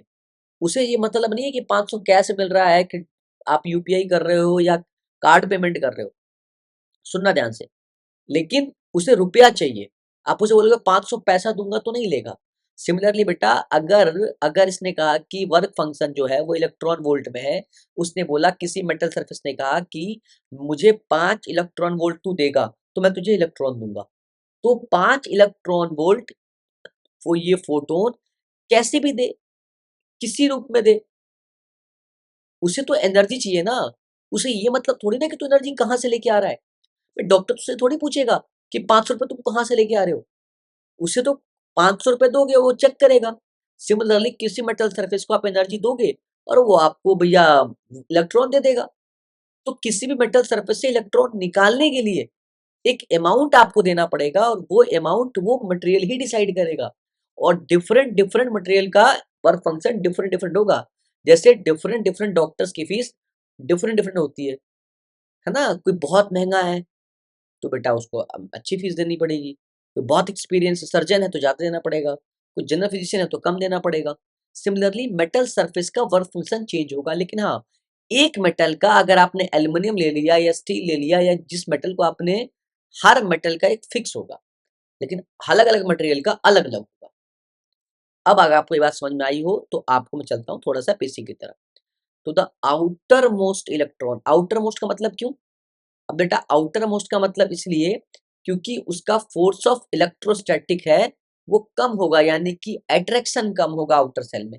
जैसे मैं कहूं कि अगर मान लो ये न्यूक्लियस है, तो न्यूक्लियस के अंदर क्या है बच्चों? न्यूक्लियस के अंदर है प्रोटॉन, मैं एक बार लिख देता हूँ, प्रोटॉन है ना, और न्यूट्रॉन भी है। तो जब बेटा मैं पहले सेल को बनाऊंगा, देखो मैं बना देता हूँ यहाँ, यहाँ पहले सेल को बनाऊंगा, दूसरे सेल को बनाऊंगा, सिमिलरली तीसरे सेल को बनाऊंगा बेटा। अब इस प्रोटॉन से यहाँ जो इलेक्ट्रॉन होगा, क्योंकि बेटा दूरी कम है, रेडियस कम है, तो आपको पता है फोर्स ऑफ इलेक्ट्रोस्टैटिक ज्यादा होगा, क्योंकि ये पॉजिटिव और ये नेगेटिव। जब यहाँ भी इलेक्ट्रॉन होगा तो क्योंकि दूरी बढ़ गया, जब रेडियस बढ़ गया बच्चों, तो फोर्स ऑफ इलेक्ट्रोस्टैटिक का जो अट्रैक्शन है, यानी कि अट्रैक्टिव फोर्स है, वो कम हो गया। पहले वाले ऑर्बिट में ज्यादा था, दूसरे वाले ऑर्बिट में और कम हो गया। अब तीसरे वाले ऑर्बिट में जो इलेक्ट्रॉन है उसका फोर्स ऑफ अट्रैक्शन और कम हो गया। तो भैया मेटल पहले कौन से इलेक्ट्रॉन को लूज करना चाहेगा? इसको करना चाहेगा, क्योंकि इसे पता है कि ये कम एनर्जी में लूज हो जाएगा। आपने इसे आयनाइजेशन एनर्जी के रूप में पढ़ा होगा केमिस्ट्री में, है ना, मिनिमम अमाउंट से जो इलेक्ट्रॉन एमिट कराते हैं। क्लियर है? सो बेटा आउटर मोस्ट क्यों कहते हैं? बिकॉज फोर्स ऑफ अट्रैक्शन जो है बेटा वो कम हो जाता है। तो the outermost electron of an atom is loosely bound to the nucleus, यही बात है। We apply sufficient energy it can be remove from the atom, वो हो जाता है, वही चीज कहा इसने। तो the minimum amount of energy, देखो बेटा मैं बार बार कर चुका हूँ, मिनिमम अमाउंट ऑफ एनर्जी, चाहे डॉक्टर की फीस हो, चाहे आपको मेटल सरफेस को देना हो, that must be supplied to an atom to remove the outermost electron is called as the work function. और इसका जो बेटा सिंबल है वो फाई होगा। अब आपने 5 इलेक्ट्रॉन वोल्ट लेके आपने इसको दिया। अब 5 इलेक्ट्रॉन वोल्ट आपने दिया, वैसे इसने इलेक्ट्रॉन दे दिया आपको। तो इसने तो आपसे पूछा ही नहीं ना कि आप एनर्जी कहाँ से लेके आए हो, लेकिन आप ये बताना चाहते हो कि भैया मैं तो एनर्जी यहाँ यहाँ से लेके आ सकता हूँ। तो बेटा वो एनर्जी के फॉर्म्स आप कहाँ से लेके आते हो? तो वो बेटा 3 तरीके का है। पहला है थर्मो आयनिक एमिशन, आपको समझ में आ गया, यानी कि हीट के फॉर्म में, हीट भी एक एनर्जी है। तो electron is removed by supplying energy in the form of heat, बेटा हीट के फॉर्म में है ना, हीट के फॉर्म में। अगर मैं हीट एनर्जी सप्लाई करूं इसको और फिर ये इलेक्ट्रॉन 5 इलेक्ट्रॉन वोल्ट वहां से दूं, तो इस टाइप का कहलाता है बेटा थर्मो आयनिक एमिशन। जो दूसरा है होगा बेटा वो होगा फील्ड एमिशन, यानी कि मैं उसे इलेक्ट्रिक फील्ड दूं। अब इलेक्ट्रिक फील्ड देके मैं इलेक्ट्रॉन रिमूव करा लूं। और जो तीसरा है फोटो इलेक्ट्रिक एमिशन, यही हमारे काम का है। बेटा फोटो का मतलब होता है लाइट, और इलेक्ट्रिक का मतलब पता है इलेक्ट्रॉन। मतलब लाइट देके, समझना अपना कुछ नहीं गुरु, ये मेटल सरफेस है, इस पे लाइट गिराया यानी कि फोटोन गिराया, और फोटोन के गिरने से बेटा मैंने यहाँ पे एक इलेक्ट्रॉन को इजेक्ट करा दिया। एक मिनट बच्चों, मैंने एक इलेक्ट्रॉन जो है वो इजेक्ट करा दिया, किसके गिरने से? फोटोन के। फोटोन मतलब फोटो लाइट, बेटा लाइट को फोटो कहते हैं। सुनना, मैंने क्या करा कि जो एनर्जी दी वो लाइट के फॉर्म में दी, यहाँ पे फील्ड एमिशन में इलेक्ट्रिक फील्ड में दी, और थर्मोआयनिक में हीट में दी। तो जब मैंने इस पे लाइट गिराया यानी कि धूप, जादू, समझ रहे हो ना बेटा? तो जब क्या करा हमने, लाइट गिराया यानी कि फोटोन गिराया, तो लाइट गिराने के से जो इलेक्ट्रॉन एमिट हुआ, तो इस इलेक्ट्रॉन एमिशन को क्योंकि फोटो से हुआ है और क्योंकि इलेक्ट्रॉन बाहर आया है, तो इसीलिए इस एमिशन को बेटा हम फोटो इलेक्ट्रिक एमिशन कहते हैं।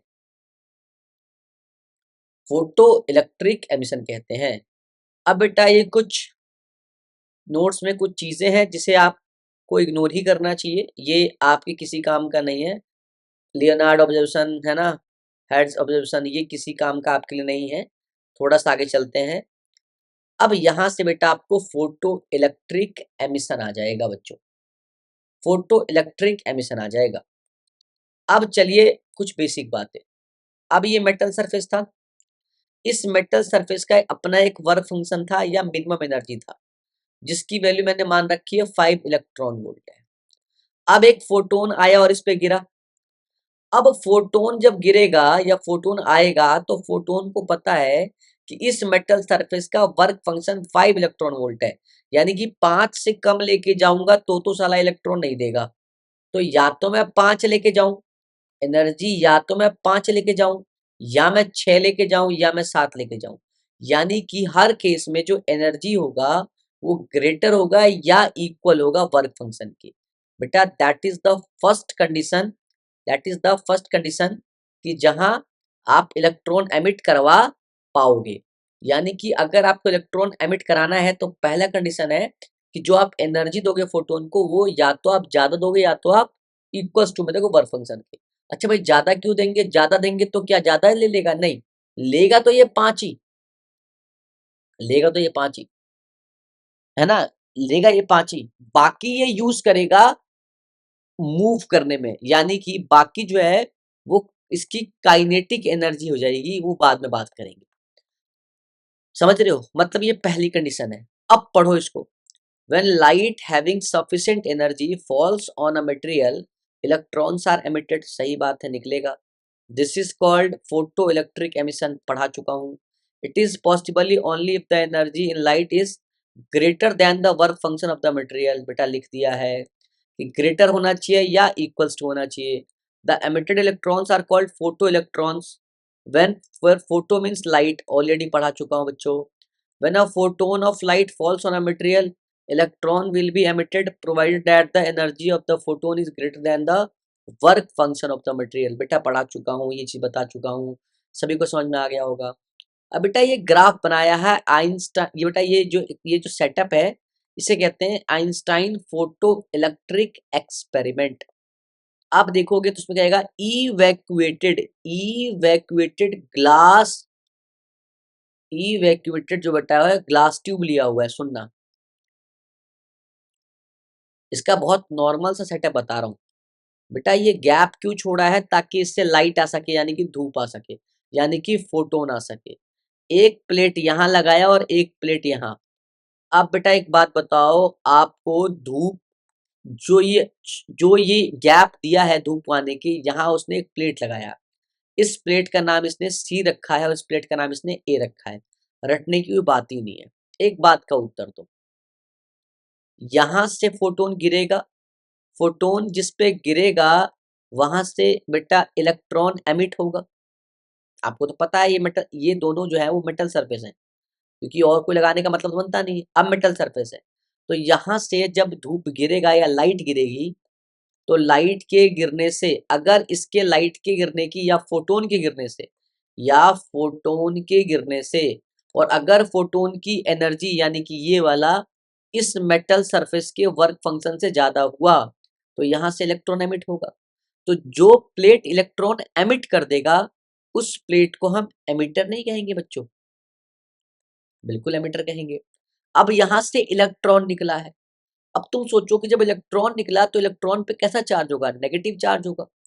अब सामने वाले प्लेट पे अगर नेगेटिव चार्ज होगा, सामने वाले प्लेट पे अगर नेगेटिव चार्ज होगा, तो ये इलेक्ट्रॉन तो रिपेल करेगा, यानी कि इलेक्ट्रॉन तो इधर भागेगा। लेकिन अगर इस पे पॉजिटिव चार्ज होगा तो इलेक्ट्रॉन तो इस दिशा में दौड़ेगा, क्योंकि बेटा ये जो पॉजिटिव वाला है ये इस इलेक्ट्रॉन क्योंकि नेगेटिव है तो इसको अपनी तरफ अट्रैक्ट करेगा। तो इसीलिए बेटा इसको हम बोलते हैं कलेक्टर। क्यों, क्योंकि जब इलेक्ट्रॉन यहां से निकलेगा तो ये इस प्लेट पे जाएगा, ये प्लेट क्या करेगा, यहां से जितने इलेक्ट्रॉन निकलेंगे सब इलेक्ट्रॉन को अपने पास बुला के रख लेगा, यानी कि कलेक्टर, है ना। और बेटा इसका दूसरा नाम भी इसको एनोड कहते हैं। बेटा एनोड भी कहते हैं इसको, इसे कैथोड भी कहते हैं। बेटा कटायन एनायन की बात नहीं कर रहा हूं मैं, एनोड और कैथोड की बात कर रहा हूँ। ए से ऐड, और ऐड मतलब पॉजिटिव, तो जो पॉजिटिव है बेटा वो एनोड है। ये ए का मतलब ये नहीं, ये ए से एनोड से, ए से एनोड होता है। तो बेटा ए से एनोड, और जो एनोड मतलब कि जो ए मतलब ए से एनोड और ए से ऐड, और ऐड का मतलब बेटा प्लस यानी कि पॉजिटिव। तो जो प्लेट पॉजिटिव होगा वो एनोड हो जाएगा, और उसके सामने वाला अपने आप नेगेटिव हो जाएगा तो कैथोड हो जाएगा।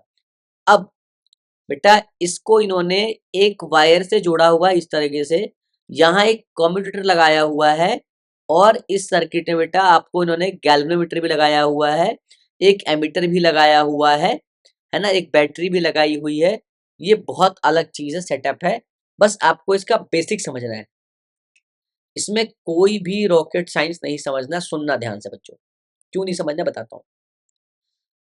फोटोन गिरा किसी मेटल सरफेस पे, अगर वहां से इलेक्ट्रॉन एमिट हुआ तो उस प्लेट को एमिटर कह दिया, जिस प्लेट पे गया उसे कलेक्टर कह दिया। अब इलेक्ट्रॉन बेटा कलेक्टर से एमिटर से कलेक्टर पे गया, तो आपको पता है बेटा ये घूम के वापस यहाँ आएगा। अब इलेक्ट्रॉन के पास एनर्जी है, एनर्जी लेके जाएगा, है ना। और जब ये इलेक्ट्रॉन यहाँ से बेटा मिलियंस ऑफ फोटोन गिरेंगे, तो millions of photon millions of electron emit करेंगे, तो जब बहुत सारा इलेक्ट्रॉन ट्रांसफर करेगा एनर्जी लेके, तो इसे बेटा करंट कहेंगे। और ये करंट किसकी वजह से पैदा हुआ बेटा, तो लाइट की वजह से, यानी कि फोटो की वजह से, तो इसलिए बोलेंगे बेटा इसे फोटो करंट बोलेंगे बच्चों। तो आप थोड़ा आगे की स्टडी कर लेते हैं, आओ देखो। The apparatus consists of an evacuated quartz tube containing metal plate C, which is called emitter or cathode. मैंने बता दिया क्यों. And a plate A, which is called collector or anode. Anode मतलब positive side. Photons of light falls on plate C, due to which electrons are emitted from it. These electrons move rightward. अब rightward क्यों जाएगा, देखो rightward क्यों जाएगा, क्योंकि इधर positive plate लगाया हुआ है। समझदार लोग है ना बेटा। Rightward and are collected by the plate A, from here they flow in the wire and back to plate C. भाई घूम के वहीं पहुंच जाएगा, सी से ए गया, अब बेटा इलेक्ट्रॉन घूम के सी पे ही पहुंचेगा, तभी तो बेटा करंट फ्लो होगा। The flow of electron in the wire produce a current, और उसका नाम होगा photo current, and hence a deflection in the galvanometer. और बेसिक बात है, जब करंट मूव करेगा तो गैल्वेनोमीटर तो आएगा ही, डिफ्लेक्शन करेगा ही। This current has been produced by photo electric emission and is called as photo current. अब बेटा कंप्यूटर क्या होता है, एक ऐसा डिवाइस होता है बेटा जो क्या करता है बेटा, करंट की डायरेक्शन के फ्लो को रिवर्स करता है, लिखा हुआ है computer is a device for reversing the direction of flow of a electron या इलेक्ट्रिक करंट। यानी कि इलेक्ट्रिक करंट का बेटा क्या करता है, ये डायरेक्शन को रिवर्स करता है ना। हालांकि ये हमारे लिए इंपॉर्टेंट नहीं, इंपॉर्टेंट हमारे लिए आइंस्टीन इक्वेशन है। अब सुनना इधर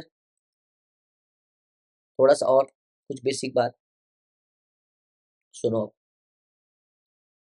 मान लो इलेक्ट्रॉन गिरा, वर्क फंक्शन था 5 इलेक्ट्रॉन वोल्ट, और एनर्जी ऑफ फोटोन था एक फोटोन का 7 इलेक्ट्रॉन वोल्ट। मैं बार बार एक क्यों बोल रहा हूँ, क्योंकि यहाँ पे एक्यूमुलेशन ऑफ एनर्जी नहीं होगी, यानी कि एनर्जी इकट्ठा नहीं होगा। मतलब एक फोटोन जितनी एनर्जी लेके आएगा उससे तय हो जाएगा कि इलेक्ट्रॉन एमिट होगा या नहीं होगा। ऐसा नहीं है कि 2-3 फोटोन मिलेंगे और एक इलेक्ट्रॉन एमिट कराने आ जाएंगे, ऐसा नहीं होता बेटा। एक स्त्री से एक ही पुरुष विवाह कर सकता है। सिमिलरली एक फोटोन गिर के बेटा ऐसा होना चाहिए, लेकिन लोग कर नहीं रहे, वो एक अलग बात है।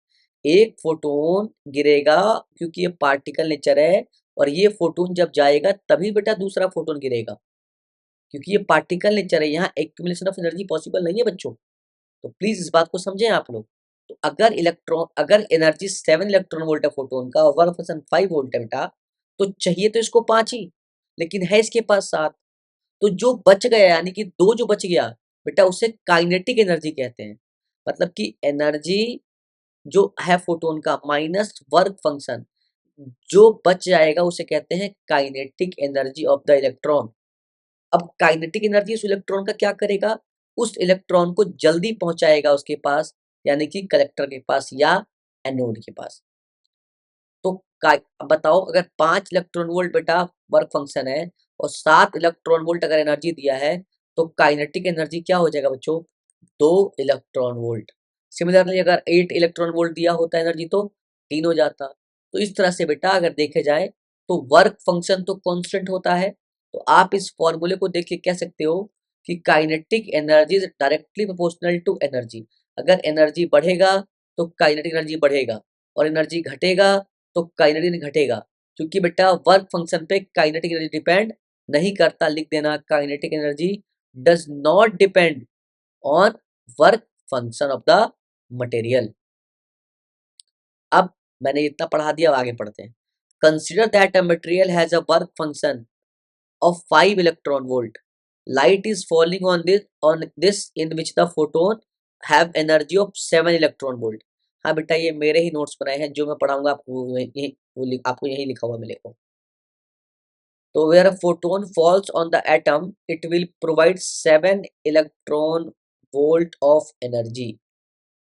तो बट 7 इलेक्ट्रॉन वोल्ट में से 5 इलेक्ट्रॉन वोल्ट ही तो यूज करेंगे हम, एमिट द इलेक्ट्रॉन। इलेक्ट्रॉन को एमिट करने के लिए हम 5 इलेक्ट्रॉन वोल्ट का यूज करेंगे। So when the electrons comes out it will have the with remaining 2 volt of energy. बता, आपको 5 ही चाहिए था, 7 दे दिया, 2 बच गया ना बच्चों। तो the remaining energy with the emitted electrons in the form of kinetic energy. और चलता हुआ एनर्जी काइनेटिक एनर्जी होता है। तो higher this energy faster the emitted electron will be moving, मतलब तेज दौड़ेगा, क्योंकि उसके पास क्या है? काइनेटिक एनर्जी है। ठीक है बेटा। क्यों? देखो, अगर सी के पास कोई फोटोन गिरा और वहां से इलेक्ट्रॉन एमिट हुआ, और ये बेटा बेटा एमिट, ये बेटा कलेक्टर है और ये एमिटर है सी। अब जिस इलेक्ट्रॉन के पास एनर्जी होगा, यानी कि रिमूव होने का भी एनर्जी बच जाएगा, वो तो दौड़ के पहुंच जाएगा। और जिस पे एनर्जी नहीं होगा, वो इस पॉजिटिव ए प्लेट पे डिपेंड करेगा ना, कि क्या ए के पास इतनी कैपेसिटी है कि नहीं कि वो इस इलेक्ट्रॉन को अट्रैक्ट कर सके। अगर ए के पास उतना कैपेसिटी नहीं होगा तो इलेक्ट्रॉन को अट्रैक्ट नहीं कर पाएगा। लेकिन अगर इलेक्ट्रॉन के पास एनर्जी होगा तो इलेक्ट्रॉन दौड़ता हुआ जाएगा। अगर डिस्टेंस क्या होगा? छोटा होगा, तो ये फोर्स ऑफ अट्रैक्शन इसको खींच भी सकता है। थोड़ा बहुत सोचोगे तो समझ में आएगा। तो बेटा ये काइनेटिक एनर्जी का फॉर्मूला है। बेटा मैंने आपको पढ़ाया था energy minus work function. Energy का उन्होंने वैल्यू पुट कर दिया hc/λ माइनस वर्क फंक्शन। कई बच्चे यहाँ बोलेंगे सर यहाँ ऐसा भी तो कर सकते हैं कि 1240/λ नैनोमीटर। बेटा वो भी कर सकते हो, बट यही फॉर्मूला होता है। अब बेटा कुछ बातें लिखी हुई है इसके अंदर कि certain minimum energy is required for an electron to come out, this is known as work function. पता है हमको। Photon must have greater energy greater than the और equal to the work function of the material, हमने पढ़ा चुका है। The photon can not combine their energy to emit an electron, क्योंकि बेटा एक्युमुलेशन ऑफ एनर्जी यहाँ पॉसिबल नहीं है। एक फोटोन गिर के एक ही इलेक्ट्रॉन बाहर करेगा। अगर मान लो इलेक्ट्रॉन की मतलब वर्क फंक्शन किसी मटेरियल का 5 इलेक्ट्रॉन वोल्ट है और फोटोन का 2 इलेक्ट्रॉन वोल्ट की एनर्जी लेके आया फोटोन, और कहेगा भैया मैं 3 हो जाता हूँ, मैं 3 फोटोन मिलके एक इलेक्ट्रॉन निकाल देता हूँ, तो ऐसा पॉसिबल नहीं है। ध्यान रखिए बच्चों ये बात। अगला स्लाइड। मैंने बताया था ना कि 3 कंडीशन है इलेक्ट्रॉन एमिट होने का किसी भी मेटल सरफेस से। तो पहला, तो आपने पढ़ लिया कि जो एनर्जी है वो ग्रेटर और इक्वल्स टू होगा बेटे वर्क फंक्शन के। अब बेटा दूसरा हमको पढ़ना है, दूसरा और तीसरा। तो बेटा हम 2 तरह के शब्द पढ़ेंगे। पहला पढ़ेंगे थ्रेशोल्ड वेवलेंथ और पढ़ेंगे थ्रेशोल्ड फ्रीक्वेंसी। बेटा ये जो भी शब्द है ये अंग्रेजी के शब्द है, इसमें इतना परेशान होने की आवश्यकता नहीं है। काइंडली आप इतना परेशान ना हो। जब हम थ्रेशोल्ड वेवलेंथ की बात करेंगे और थ्रेशोल्ड फ्रीक्वेंसी की बात करेंगे, तो दिमाग में एक बात सेट कर लेना कि जो एनर्जी होता है वो hc/λ होता है, और इसका दूसरा फॉर्म एनर्जी जो होता है वो h इंटू फ्रीक्वेंसी होती है। तो यहाँ से जो बच्चा देखेगा वो कहेगा कि यहाँ जो एनर्जी है वो इनवर्सली प्रोपोर्शनल टू वेवलेंथ है और एनर्जी के डायरेक्टली फ्रीक्वेंसी के है। यानी कि फ्रीक्वेंसी बढ़ा तो एनर्जी बढ़ेगी, और फ्रीक्वेंसी घटा तो एनर्जी घट जाएगी। बेटा सिमिलरली अगर वेवलेंथ बढ़ा तो एनर्जी घटेगी, और वेवलेंथ अगर घटा तो एनर्जी बढ़ जाएगी। अगर ये बात आपको पता चल गई तो बेटा आपने आपने जंग जीत लिया, आपको सब आ गया। अब थ्रेशोल्ड वेवलेंथ का मतलब होता है, थ्रेशोल्ड का मतलब क्या होता है? थ्रेशोल्ड का मतलब क्या होता है? थ्रेशोल्ड का मतलब होता है कि भैया लिमिट, इसका मतलब होता है लिमिट, लाइन पे। कह रहा थ्रेशोल्ड वेवलेंथ, कह रहा कि लिमिट लाइन पे, कह रहा वो वेवलेंथ, कहता है वो वेवलेंथ जिस पे एनर्जी मिनिमम हो, यानी कि वो मैक्सिमम वेवलेंथ, अगर मैं इसको और अच्छे से लिखूं तो वो मैक्सिमम वेवलेंथ, क्योंकि वेवलेंथ बढ़ रहा है, बढ़ रहा है, बढ़ रहा है, बढ़ रहा है। ध्यान से समझना, एक छोटी सी कहानी समझाता हूँ, आपको समझ में आ जाएगा इजीली, समझना। जैसे किसी ने कहा कि यार वेवलेंथ जो है वो तो इनवर्सली प्रोपोर्शनल लेमडा के, तुमने कहा हाँ। यार मान लो कि एनर्जी जो है वो 5 इलेक्ट्रॉन वोल्ट तो मिनिमम चाहिए, क्योंकि जो वर्क फंक्शन है वो तो 5 इलेक्ट्रॉन वोल्ट चाहिए, तुमने कहा हाँ। तो तुमने कहा यार मिनिमम जो एनर्जी है वो 5 इलेक्ट्रॉन वोल्ट चाहिए, तुमने कहा हाँ। तुमने कहा लेमडा की वो मैक्सिमम वैल्यू रखो, तुमने कहा कि वेवलेंथ की वो मैक्सिमम वैल्यू, सुनो, वो मैक्सिमम वैल्यू रखो जिस पे एनर्जी मिनिमम हो, पर वो इलेक्ट्रॉन एमिट करवा सके, वो एमिट करवा सके। इसका सर अर्थ क्या है?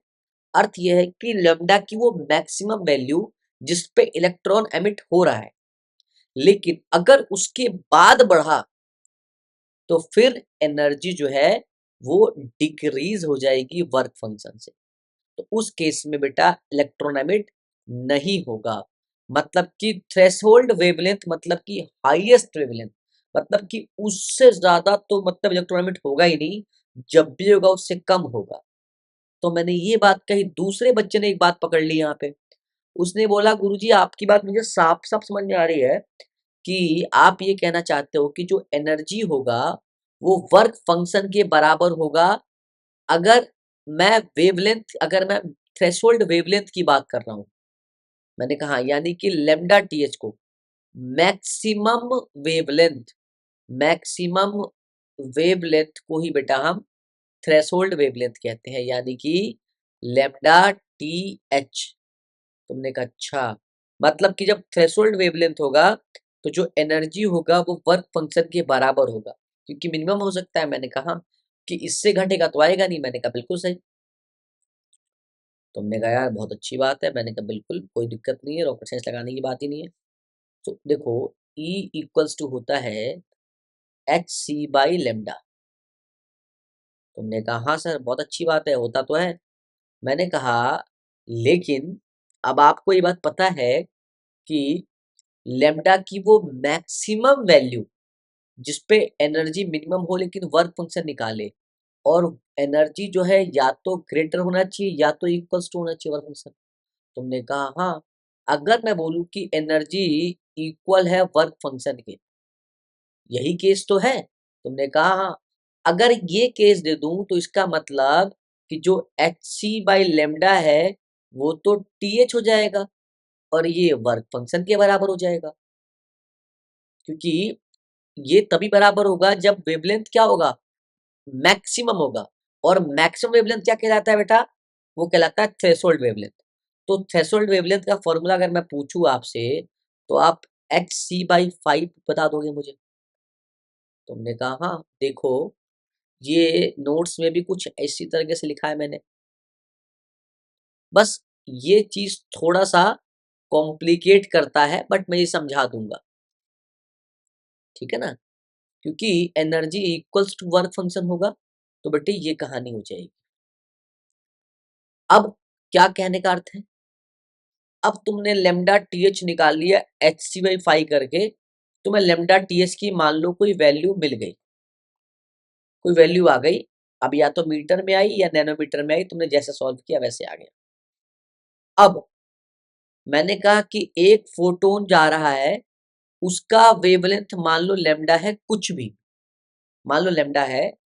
अब मैंने पूछा कि बताओ क्या ये इलेक्ट्रॉन एमिट करेगा या नहीं करेगा, तो आप इसकी एनर्जी नहीं पूछोगे, ना आप इसका वर्क फंक्शन पूछोगे, आप सीधा कहोगे कि ये वाला लेमडा अगर थ्रेशोल्ड वेवलेंथ से छोटा है या कम है, यानी कि ये लेमडा अगर थ्रेशोल्ड वेवलेंथ से कम है या इक्वल है, छोटा अगर है या बराबर है, तो इलेक्ट्रॉन एमिट हो जाएगा, और अगर उससे ग्रेटर है तो इलेक्ट्रॉन एमिट नहीं होगा बच्चों। अब तुमने कहा यार ये बात कैसी बताई, मैंने कहा क्यों, क्योंकि लेमडा टीएच मैक्सिमम था। अब अगर फोटोन का वेवलेंथ थ्रेशोल्ड वेवलेंथ से ज्यादा हो जाएगा, तो फिर क्या होगा बेटा, एनर्जी क्या होगा, वो तो बहुत कम हो जाएगा, तो इलेक्ट्रॉन एमिट करेगा ही नहीं। देखो एच सी बाई लेमडा हमेशा छोटा होना चाहिए या इक्वल होना चाहिए बेटा वर्क फंक्शन के। दिस मीन्स लेमडा ऊपर चला गया, फाई नीचे आ गया, तो यही तो कह रहा है कि जो लेमडा होगा वो हमेशा छोटा होगा या इक्वल होगा एच सी बाई फाई के, और ये एच सी बाई फाई ही तो आपका थ्रेशोल्ड वेवलेंथ है लेमडा टी एच। अब इस पे एक सवाल कराऊंगा तो और समझ में आ जाएगा, सुनना। लिखा है hence threshold wavelength is the maximum wavelength. बेटा इस बात को थोड़ा सा बार बार नोट करना कि लेमडा टीएच का मतलब ये भी है मैक्सिमम, मतलब इससे ज्यादा हो ही नहीं सकता। अगर है तो बेटा इलेक्ट्रॉन एमिट नहीं होगा। That can produce photo emission from a material if the wavelength of incident light is greater than the threshold wavelength, then no emission will take place. और ये अब ये तो ये सिनेरियो था। दूसरा सिनेरियो, अब तो दो आ गया, अब तीसरा बेटा थ्रेशोल्ड फ्रीक्वेंसी है। लेकिन आप देख रहे हो कि फ्रीक्वेंसी का एनर्जी के साथ डायरेक्टली प्रोपोर्शनल है, तो डायरेक्टली प्रोपोर्शनल में इनवर्सली में तो उल्टा था, डायरेक्टली में तो आसान है। बाई फ्रीक्वेंसी बढ़ाओगे एनर्जी बढ़ेगा, फ्रीक्वेंसी घटाओगे तो एनर्जी घटेगा। तो यानी कि वो कंडीशन की जब एनर्जी फ्लक्स के बराबर, एनर्जी बेटा जब वर्क फंक्शन के बराबर होगा, इट मीन्स कि जो उसका फ्रीक्वेंसी होगा वो मैक्सिमम होगा। तो देखो एच एफ ग्रेटर होगा इक्वल्स टू वर्क फंक्शन के। और अगर आपको, क्योंकि मैंने बताया आपको कि energy equals to work function होगा, तो जो एनर्जी होता है वो एच इंटू एफ होता है वर्क फंक्शन के। तो यहाँ से अगर आप बेटा क्या निकालोगे, फ्रीक्वेंसी निकालोगे, तो आ जाएगा फाई बाई एच, और ये जो फाई बाई एच आएगा इसे ही कहोगे थ्रेशोल्ड फ्रीक्वेंसी, है ना। अब थ्रेशोल्ड फ्रीक्वेंसी क्या है, वो मिनिमम फ्रीक्वेंसी जिसपे क्या होगा, इलेक्ट्रॉन एमिट होगा, है ना वो। तो अब जो कोई फोटोन गिरेगा उसका फ्रीक्वेंसी थ्रेशोल्ड फ्रीक्वेंसी से ज्यादा होना चाहिए। क्या होना चाहिए बच्चों, ज्यादा होना चाहिए, क्योंकि अगर उससे कम हो गया तो क्योंकि फ्रीक्वेंसी डायरेक्टली प्रोपोर्शनल है तो घट जाएगा। तो देखो इसलिए यहाँ पे ग्रेटर का साइन और यहाँ पे लेस देन का, क्योंकि बेटा इनवर्सली, ये देखो ना इस रिलेशन को समझ जाओगे समझ जाओगे। इसलिए हमें पता है यहाँ इनवर्सली और यहाँ डायरेक्टली है, तो जब ये बढ़ेगा ये घटेगा, और ये घटेगा तो ये बढ़ेगा, यहाँ बढ़ेगा तो बढ़ेगा, घटेगा तो घटेगा, तो डायरेक्टली है। तो बेटा इसलिए बेटा, अच्छा एक बात, थ्रेश होल्ड वेवलेंथ का भी फॉर्मूला याद होना चाहिए HCFI, और थ्रेशोल्ड फ्रीक्वेंसी का भी फॉर्मूला याद होना चाहिए। अब सुनना, एक फोटोन गिरा मान लो, तो थ्रेशोल्ड फ्रीक्वेंसी जो था वो था मान लो 5 हर्ट्ज FTH, और जो जो फोटोन गिरा इसका फ्रीक्वेंसी 2 हर्ट्ज है, तो क्या इलेक्ट्रॉन एमिट करेगा, कतई नहीं करेगा, बिल्कुल, क्योंकि थ्रेशोल्ड से कम हो गया। लेकिन अगर मैंने कहा ये 6 हर्ट्ज है तो क्या करेगा, तब कर जाएगा। लेकिन वेवलेंथ में क्या है, ठीक इसका उल्टा। तो बेटा ये तीन कंडीशन है इलेक्ट्रॉन के एमिट होने का। चलो इसको पढ़ लेते हैं। Hence threshold frequency is the minimum frequency of light that can produce photo emission from a material. If the frequency of light is the less than the threshold frequency, then no emission take place. अगर कम हुआ तो नहीं होगा, ज्यादा होना चाहिए। ठीक है। तो बेटा आप थोड़ा सा इसको आगे की तरफ चलते हैं। देखो बेटा एक न्यूमेरिकल दे दिया है मैंने यहाँ पे, देखो कह रहा है consider a material whose threshold wavelength is इतना, यानी कि थ्रेशोल्ड मतलब मैक्सिमम, यानी कि लेमडा टी एच 620 नैनोमीटर। और हमने अभी पढ़ा था कि लेमडा टी एच का फॉर्मूला क्या होता है, एच सी बाई 5। ये बात आपको समझ में आ गई होगी, ये फॉर्मूला मैंने जस्ट अभी अभी आपको कराया है। चलो, light which falls on this material has a wavelength of 310 nanometer. Very good. अब जो लाइट गिर रहा है उसका वेवलेंथ है 310 नैनोमीटर। तो बेटा लेमडा टीएस से तो छोटा ही है, यानी कि भैया इलेक्ट्रॉन एमिट होने के चांसेस तो लग रहे हैं। तो पहला work function of the material पूछा, यानी कि 5 पूछा है। वेरी गुड, पहला पूछा है 5। दूसरा विल इलेक्ट्रॉन बी एमिटेड, ये पूछा है। तीसरा if yes then find that the maximum and minimum category of electrons. तो मैक्सिमम भी पूछ लिया और मिनिमम भी पूछ लिया। चलो कोई बात नहीं, निकालते हैं। तो बेटा ये हमको चाहिए 5। तो 5 क्या हो जाएगा, h c by lambda t h, क्योंकि ये बेटा ऊपर चला जाएगा और ये नीचे आ जाएगा। अब h c by lambda t h कैसा दिया है आपको, नैनोमीटर में दिया है। गुरु अगर एच की वैल्यू रखोगे, सी की रखोगे, फिर लेमडा टी एच को कन्वर्ट करोगे नैनोमीटर से मीटर में, तो कैलकुलेशन मुश्किल होगा या नहीं होगा बच्चों फालतू का। तो सिंपल लगा दो, 1240 बाई लेमडा नैनोमीटर तो ऑलरेडी दिया है 620 नैनोमीटर। तो जीरो से जीरो गया बेटा, सीधा आ जाएगा 2। तो कितना आया आपको वर्क फंक्शन, 2 इलेक्ट्रॉन वोल्ट। और बेटा इलेक्ट्रॉन एमिट होगा या नहीं, तो आप देख बता सकते हो कि जो लेमडा है ये already less than lambda t H के बराबर है, तो इलेक्ट्रॉन तो एमिट होगा। फिर भी अगर कोई नहीं समझना चाहता है तो समझे कि लेमडा आपको 310 नैनोमीटर दिया है, तो एनर्जी कैसे निकालोगे, 1240 बाई लेमडा नैनोमीटर, है ना बेटा ये 5। हाँ अच्छा बच्चे समझो बेटा, h c by lambda t h की वैल्यू मैंने बेटा बेटा 12 रखा है और लेमडा नैनोमीटर। मैं फिर से बता दूं, कोई बच्चा इसको एनर्जी ना समझ ले, ये मैंने वर्क फंक्शन के लिए निकाला है बेटा, h c by lambda t h. बेटे जब h c by lambda nanometer में आ जाएगा, कन्वर्ट कर लोगे तो हमेशा ये 1240 बाई लेमडा नैनोमीटर के बराबर ही होगा। तो ये फ्लक्स निकालो या एनर्जी।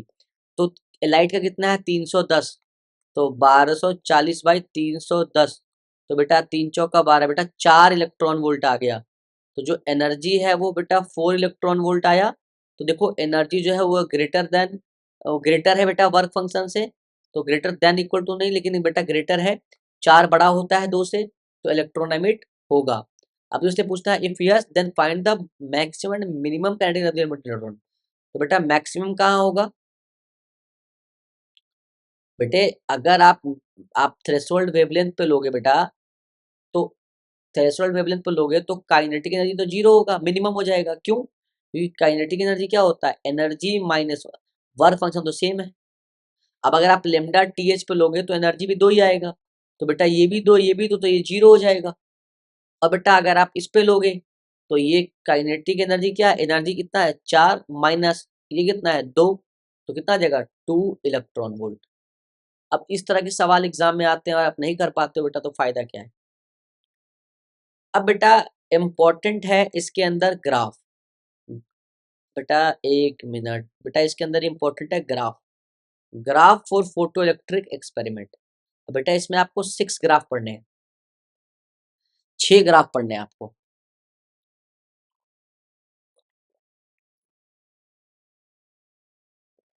और 6 ग्राफ में बेटा एक तो दूसरा बहुत इंपॉर्टेंट है, बेटा है तो खैर सारा इंपॉर्टेंट, सेकेंड भी इंपॉर्टेंट है, फोर्थ इंपॉर्टेंट है, 5 और 6 बड़ा इंपॉर्टेंट है।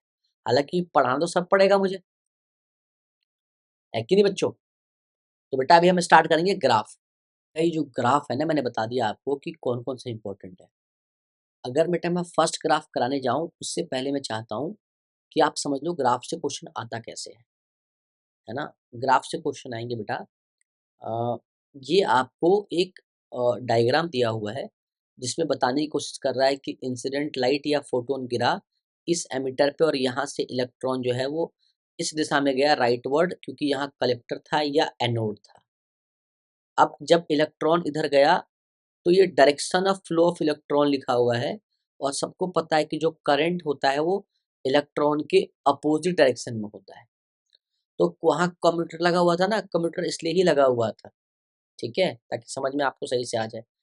तो डायरेक्शन ऑफ फोटो करंट है। अब ग्राफ फर्स्ट में कह रहा है effect of intensity on the photo current. अब बेटा इंटेंसिटी का मतलब क्या है? जैसे अगर ये लाइट है, अगर ये बेटा मेटल सरफेस है, तो 1 सेकंड के अंदर नंबर ऑफ फोटोन ज़्यादा गिरेंगे। नंबर ऑफ फोटोन बेटा ज़्यादा हो जाएंगे इंटेंसिटी बढ़ाने पे, और इंटेंसिटी घटाने पे नंबर ऑफ फोटोन कम हो जाएंगे। यानी कि नंबर ऑफ फोटोन इंक्रीज कर जाता है इंटेंसिटी बढ़ाने में। देखो इंटेंसिटी क्या होती है? The number of photons falling per unit area in 1 second. तो 1 सेकेंड में किसी एरिया पे बेटा नंबर ऑफ फोटोन बढ़ जाएगा जब इंटेंसिटी को बढ़ाओगे, और जब इंटेंसिटी घटाओगे तो क्या होगा? नंबर ऑफ फोटोन घट जाएगा।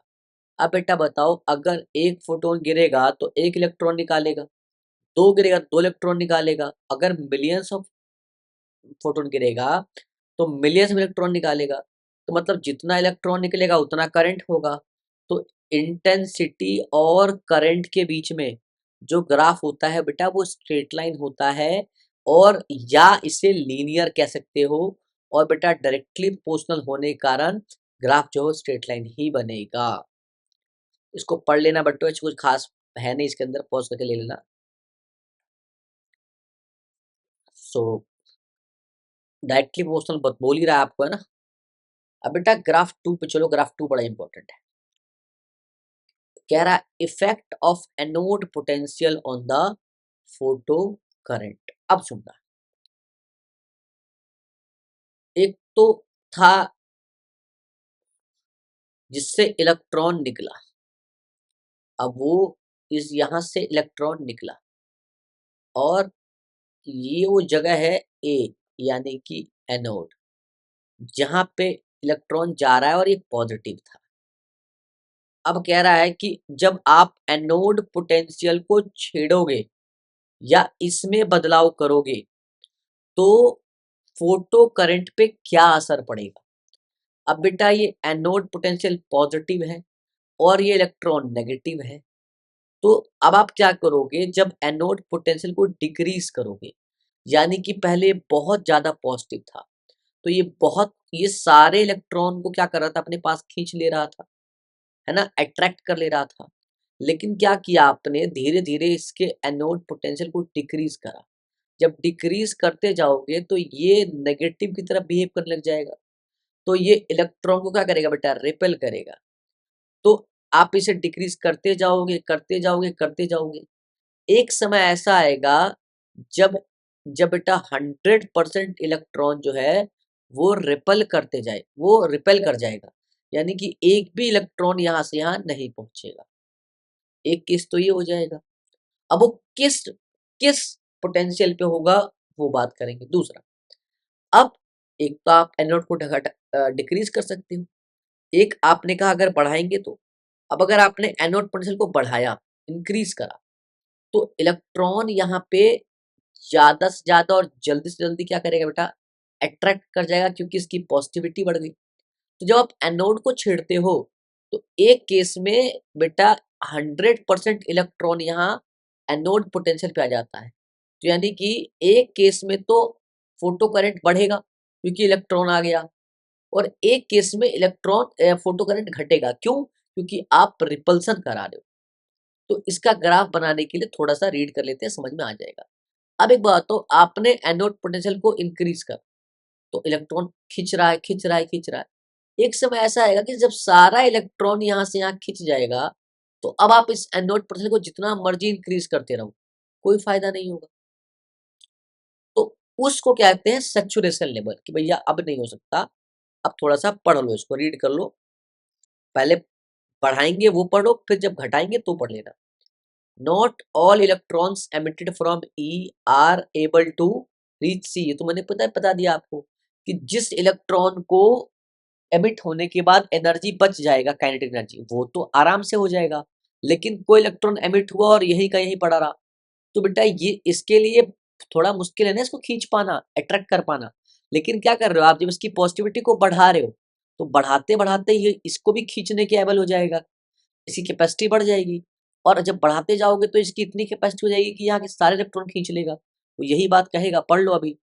सम are absorbed by the walls of the tube. For example, अगर 50 इलेक्ट्रॉन एमिटेड हुआ है एमिटर से, तो देन में only 40 are able to reach the plate C. मान लो 40 पहुंच पाया, कुछ के पास काइनेटिक एनर्जी था, कुछ इसके कैपेसिटी में था, खींच पाया, 10 नहीं खींच पाया, कैपेसिटी में नहीं था। लेकिन क्या हुआ, if we give a positive potential to plate c, then more electron will be able to reach it. वही बढ़ाया तो ज्यादा से due to electrostatic attraction of electron by a positively charge plate. सही बात है। Then if C is given a high potential, then instead of 40 we get 44 और 46 electron reaching C, है ना। ठीक है बेटा, जहां पहुंचेगा बेटा C से A पे पहुंचेगा, है ना। ये C है और ये A है, तो C से A पे पहुंचेगा, है ना। रीचिंग A बेटा, A नॉट C। ठीक है, A, if A is given high potential, बेटा A आएगा। ठीक है, this shows that the photo current will increases। मैंने बताया ना, जब इलेक्ट्रॉन खींचेगा तो क्या होगा, करंट एक बार बढ़ेगा with the increase in the positive potential of A, not C। तो a stage will come when the potential of A is so high, बहुत आगे बढ़ जाएगा, that all the electrons 50 will be reaching it। 50 है बेटा, ये 50 will be reaching it। now further increases the potential of A will not affect, and so the photo current will saturate। अब ये saturate हो जाएगा, तो instead of giving a positive potential we can also make it negative। तो बेटा एक बात तो आ गया कि आप जब बढ़ा रहे थे, बढ़ाते बढ़ाते आपने जब बढ़ाया तो फोटो करंट आपका इंक्रीज कर गया, है ना। जब एनोड पोटेंशियल को बढ़ाया तो फोटो करंट आपका बेटा इंक्रीज कर गया। अब जब आप घटाओगे, तो करंट की वैल्यू जीरो भी होगी, और जिस पोटेंशियल पे होगी उस पोटेंशियल को कहेंगे स्टॉपिंग पोटेंशियल। अब स्टॉपिंग क्यों नाम दिया है, क्योंकि बेटा ये स्टॉप कर रहा है, भैया करंट नहीं आने देगा, ये इलेक्ट्रॉन के मूवमेंट को, इलेक्ट्रॉन के मोशन को स्टॉप कर देगा, यानी कि पॉजिटिव के पास जाने नहीं देगा। भाइयों अगर ये बात आपको समझ में आ गई तो वेरी गुड। दूसरा, ये स्टॉपिंग पोटेंशियल क्या होगा, ये मोर नेगेटिव होगा, ये डिक्रीज करता रहेगा। अब स्टॉपिंग पोटेंशियल को बेटा वी एस बोलते हैं। वी मतलब पोटेंशियल और एस मतलब स्टॉपिंग, और इसका जो फॉर्मूला होता है बच्चों, वो काइनेटिक एनर्जी बाय इलेक्ट्रॉन होता है। इलेक्ट्रॉन का मतलब क्या है बेटा, क्योंकि इलेक्ट्रॉन को ही नहीं जाने दे रहा है, और काइनेटिक एनर्जी क्या है बेटा, वो इलेक्ट्रॉन की काइनेटिक एनर्जी है। समझो मेरी बात, अगर ये सी है और अगर ये ए है, तो अगर सी से जो इलेक्ट्रॉन निकला है, अगर इस पे ज्यादा काइनेटिक एनर्जी होगी, अगर इस पे हायर काइनेटिक एनर्जी होगी, तो इसको, क्योंकि अब इसको तो इसे रिपेल कर रहा है, तो इस एक को, इस ई को रिपेल करने के लिए और नेगेटिव होना पड़ेगा, क्योंकि इस पे काइनेटिक एनर्जी ज्यादा है। अब मान लो कोई इलेक्ट्रॉन इस पे काइनेटिक एनर्जी था ही नहीं, तो ये थोड़ा नेगेटिव होता तो ये रिपेल कर देता, लेकिन क्योंकि इस इलेक्ट्रॉन के पास ज्यादा काइनेटिक एनर्जी है, इसलिए इसको और नेगेटिव होना पड़ेगा, और नेगेटिव होना पड़ेगा। क्योंकि देखा जाए तो स्टॉपिंग पोटेंशियल किस पर डिपेंड कर रहा है, काइनेटिक एनर्जी पर डिपेंड कर रहा है। जितना काइनेटिक एनर्जी बढ़ेगा, स्टॉपिंग पोटेंशियल को उतना डिक्रीज, मतलब डिक्रीज का मतलब नेगेटिव डिक्रीज करना पड़ेगा, वैसे तो बढ़ाना ही पड़ेगा। अगर बोलूंगा स्टॉपिंग पोटेंशियल बढ़ रहा है, तो बढ़ने का मतलब क्या है, बढ़ने का मतलब क्या, नेगेटिवली -2 बढ़ा या -10, बड़ा -2 ही है ना। तो समझने का फेर है, समझना पड़ेगा आपको, है ना। आओ रीड करो। तो अब हम इसको नेगेटिव करेंगे, तो this electron emitted from plate E, ठीक है, emitter, to reach the plate C, collector. अच्छा बेटा, सी का मतलब कलेक्टर है, जहां जहां मैंने ए कराया है वो कलेक्टर सी है बेटा। इट विल डिक्रीजेस, हाँ, and hence reduce the photo current, ठीक है। Now the make the plate C negative, C मतलब बेटा कलेक्टर को बोल रहा है बार बार, नेगेटिव करेगा, so that the electron are repelled by it, हाँ, this reduce the number of electron reaching C from 40 to 15 और 20 हो जाएगा, है ना बच्चा, घटाएगा। If C is made more and more negative, इसको और नेगेटिव करोगे, a stage will come when all the emitted electrons will be repelled back by C, कर दिया, सबको रिपेल कर दिया। At this negative potential the photo current will becomes zero. This value of negative potential of C is, C मतलब collector, बार बार कह रहा हूं बेटा, C का मतलब है कलेक्टर, है ना, C का मतलब बोला नहीं है, सिर्फ C is collected stopping potential और कट ऑफ वोल्टेज। बेटा एक तो स्टॉपिंग पोटेंशियल बोलेंगे या कट ऑफ वोल्टेज, मतलब स्टॉपिंग पोटेंशियल वो पोटेंशियल है जिसपे 100% इलेक्ट्रॉन रिपेल कर दिया गया है और फोटो करंट जीरो हो गया, या उसे कट ऑफ वोल्टेज कहेंगे या कट ऑफ पोटेंशियल कहेंगे। तो it is defined as the minimum negative potential that should be given to the anode to make the photo current zero. Minimum का मतलब समझ रहे हो ना बच्चों, मिनिमम का मतलब क्या है, मिनिमम क्या कहना चाह रहा है ये, कि कम से कम डिक्रीज करे जिससे काम आसान हो जाए। The stopping potential is directly proportional to the kinetic energy, मैं तो ऑलरेडी बता रहा हूँ बहुत देर से, of the electron. This is because if the electrons have a higher kinetic energy then more negative potential will be required to repel the repel them back। और ये स्टॉपिंग पोटेंशियल है Vs और V नॉट, जो भी आपके book में लिखा है kinetic energy by electron. Electron क्यों लिया बेटा, क्योंकि इलेक्ट्रॉन को रिपेल करना है और उसके काइनेटिक एनर्जी पे। बेटा ये इसका ग्राफ है बच्चों, इसको आप बिल्कुल इम्पोर्टेंट मान के ही चले, ठीक है।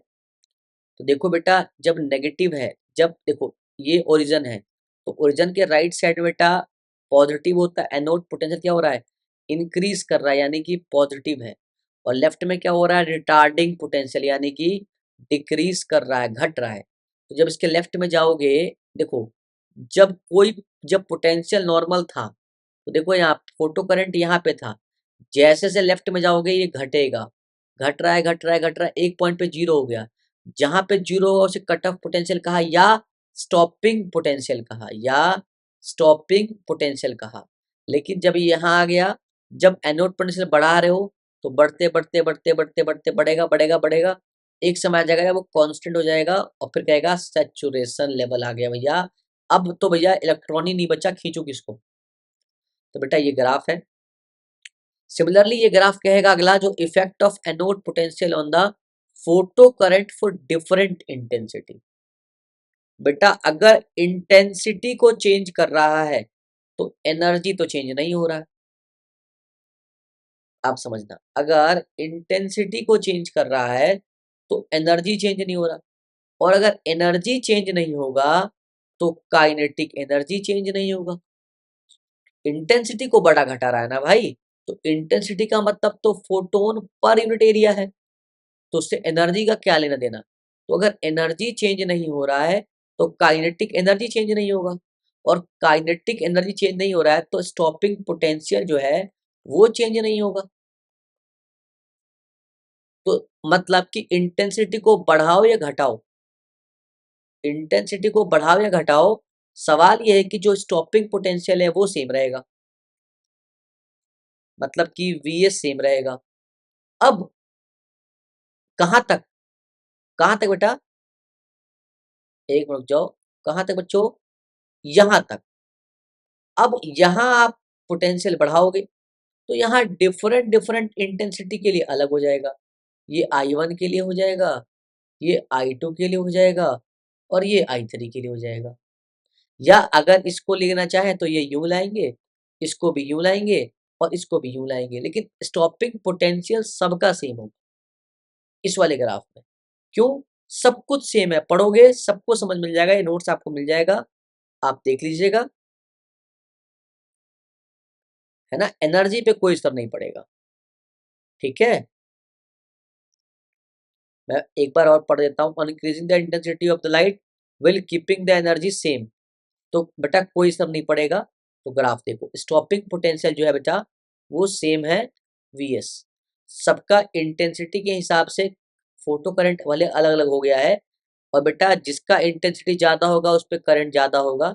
ये आपको दिखाने का मतलब ये है बस कि देखो I3 पे ज़्यादा है, I2 पे कम, I1 पे कम है, लेकिन स्टॉपिंग पोटेंशियल जो है बेटा वो सेम होगा।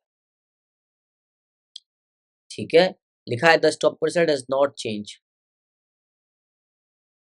अब बेटा ऑब्जर्वेशन क्या है इंक्रीजिंग करंट इंटेंसिटी पे? Saturation current increases, saturation current increase कर गया, देखो ना, और स्टॉपिंग पोटेंशियल रिमेन सेम। तो ये तीसरा ग्राफ था। अब चौथा graph, effect of anode potential on the photo current for different frequency. हाँ अब देखो, अब ये मजे ले रहा है हमसे, कह रहा है फ्रीक्वेंसी तो डिफरेंट कर दिया, तो फ्रीक्वेंसी बढ़ेगा तो एनर्जी बढ़ेगा, फ्रीक्वेंसी घटेगा तो एनर्जी घटेगा, और अगर एनर्जी घटा तो या बढ़ा तो काइनेटिक एनर्जी घटेगा या बढ़ेगा। अगर एनर्जी बढ़ा तो काइनेटिक बढ़ेगा, एनर्जी घटा तो काइनेटिक घटेगा, और अगर काइनेटिक एनर्जी को कुछ हुआ तो स्टॉपिंग पोटेंशियल घटेगा बढ़ेगा। अगर ये बढ़ा तो ये बढ़ जाएगा, ये घटा तो ये घट जाएगा। तो इसका मतलब कि अब इस वाले ग्राफ में क्या होगा, इस वाले ग्राफ बच्चों क्या होगा, स्टॉपिंग पोटेंशियल अलग अलग होगा, अलग अलग होगा, फ्रीक्वेंसी चेंज होगा तो स्टॉपिंग पोटेंशियल क्या होगा बच्चों, अलग अलग होगा, लेकिन जो सैचुरेशन पॉइंट है वो सेम रहेगा। वो जो सैचुरेशन पॉइंट है बेटा वो सेम रहेगा। वो ग्राफ जो बेटा वो इस तरह से बनेगा, चौथा वाला ग्राफ, क्योंकि बेटा डिफरेंट इंटेंसिटी है, डिफरेंट फ्रीक्वेंसी है। आप चाहो तो देख सकते हो बेटा,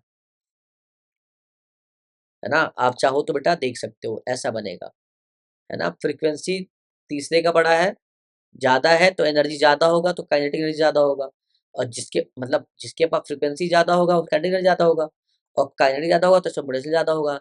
इसलिए F3 का स्टॉप पोटेंशियल ज़्यादा है, F2 का कम है, और F1 का और भी कम है।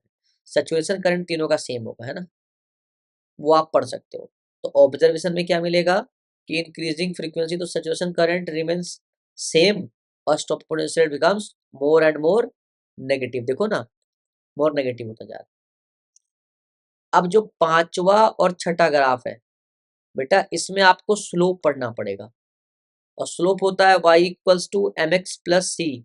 बेटा ये लीनियर इनइक्वालिटीज मैथमेटिक्स में पढ़ाया जाता है, y equals to M X plus C, या 11th में पढ़ाया होगा बेटा।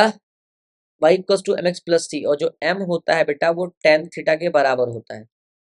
बेटा इसमें इसका इस्तेमाल करेंगे न्यूमेरिकल्स में हम, तो फिर रोना मत, ठीक है। m जो होता है वो tan थीटा होता है, और एम एक्स प्लस सी ये स्लोप है, ठीक है।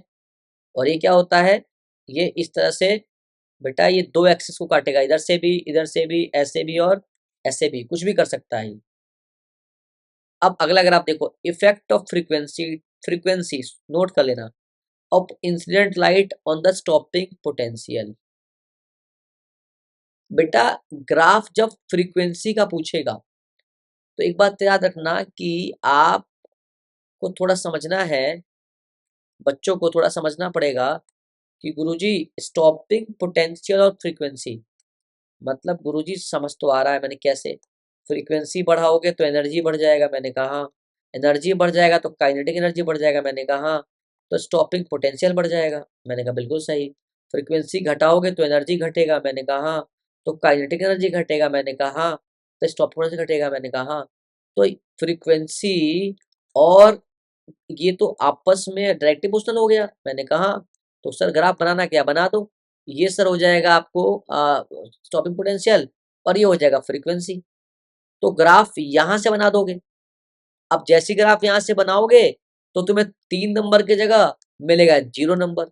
अब तुम बोलोगे गुरुजी 0 से क्यों मिला, क्योंकि ये आपसे कहेगा भाई तुझे कैसे पता, तूने ओरिजिन से कैसे उठा दिया, क्योंकि तुझे पता है कि बेटा इलेक्ट्रॉन तभी एमिट होगा, स्टॉपिंग पोटेंशियल तो दूर की बात है ना, जब इलेक्ट्रॉन एमिट ही नहीं होगा तो काइनेटिक एनर्जी कहाँ आ जाएगा? जब काइनेटिक एनर्जी नहीं आएगा तो कट ऑफ वोल्टेज या स्टॉपिंग पोटेंशियल कहाँ आ जाएगा? पहले तो तू बताना, थ्रेशोल्ड फ्रीक्वेंसी तो दिखा कि ये थ्रेशोल्ड फ्रीक्वेंसी है एफ टी एच। अब एफ टी एच के बाद लिनियरली बढ़ेगा ना भैया, एफ टी एच तक तो कोई इलेक्ट्रॉन एमिट होगा ही नहीं भैया, थ्रेशोल्ड फ्रीक्वेंसी के बाद ही तो स्टार्ट होता है। तो देखो बेटा ये ग्राफ, ये ग्राफ, अब क्योंकि बेटा देखो, अब क्योंकि बेटा ये ग्राफ इस तरह से भी आएगा तो ये थीटा बनेगा। अब इसको अगर आप यहाँ डायरेक्टली गिराओगे, परपेंडिकुलर ड्रॉप करोगे तो ये थीटा बनेगा। और मैंने आपको बताया था कि जो ये वाला इक्वेशन होगा, ये एक्चुअली में एम एक्स प्लस सी। अब यहां से आप एम निकालोगे तो ये आ जाएगा टेन थीटा। तो बेटा ये अगर देखोगे तो ये हो जाएगा आपका स्टॉपिंग पोटेंशियल, और ये आपका फ्रीक्वेंसी तो है ही। तो अब आपको थोड़ा सा समझना पड़ेगा कि टेन थीटा क्या होगा, है ना? तो इस तरह समझना पड़ेगा, है ना? आपको आसान हो जाएगा, क्लियर हो जाएगा, है? देखो यहाँ पे, तो according to Einstein equation kinetic energy equals to H F minus E. या बेटा मैं तो ऐसे कराता हूँ, हालांकि मेरा ही नोट्स है, सीधा एनर्जी लिख देता हूँ मैं तो भाई, बात ही खत्म कर देता हूँ, ठीक है ना? अब क्योंकि अब मुझे काइनेटिक एनर्जी, देखो यहाँ पे फ्रीक्वेंसी तो डायरेक्ट दिया है ई का एच एफ माइनस फाइव, लेकिन यहाँ पे काइनेटिक एनर्जी है, लेकिन मुझे चाहिए स्टॉपिंग पोटेंशियल में। तो अगर मैं इस काइनेटिक एनर्जी को ई से डिवाइड कर दूं तो ये बन जाएगा स्टॉपिंग पोटेंशियल, और ये ई माइनस फाइव, देखो ये तो वर्क फंक्शन है, ये तो कांस्टेंट है। अब एच एफ में बेटा कांस्टेंट कौन है? आप देखो ना, एफ जो है वो वेरिएबल है, तो y equals to M X plus C को इक्वेट करोगे तो यहाँ से y आ जाएगा आपका काइनेटिक एनर्जी बाई ई आ जाएगा। और अगर आप m देखोगे तो m मतलब कि x तो वेरिएबल है, और यहाँ वेरिएबल क्या, फ्रीक्वेंसी, तो m क्या होगा, h। m क्या होगा, h। h या h बाई ई, तो h बाई ई, क्योंकि e भी बेटा कांस्टेंट और h भी कांस्टेंट है, क्योंकि f तो वेरिएबल है ना, तो f तो x हो जाएगा और फाई c हो जाएगा।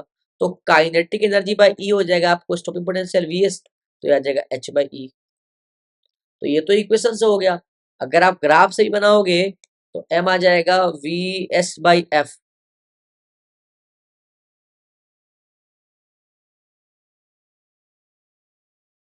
अब अगर आप इसको थोड़ा सा ड्राइव करने जाओगे तो कहानी कुछ और हो जाएगी। तो m मतलब स्लोप, ये स्लोप ही तो बता रहा है, तो स्लोप ऑफ किसका, स्टॉपिंग पोटेंशियल एंड फ्रीक्वेंसी क्या देता है बेटा, देता है हमको h बाई ई, यानी कि m देता है h बाई ई, ठीक है?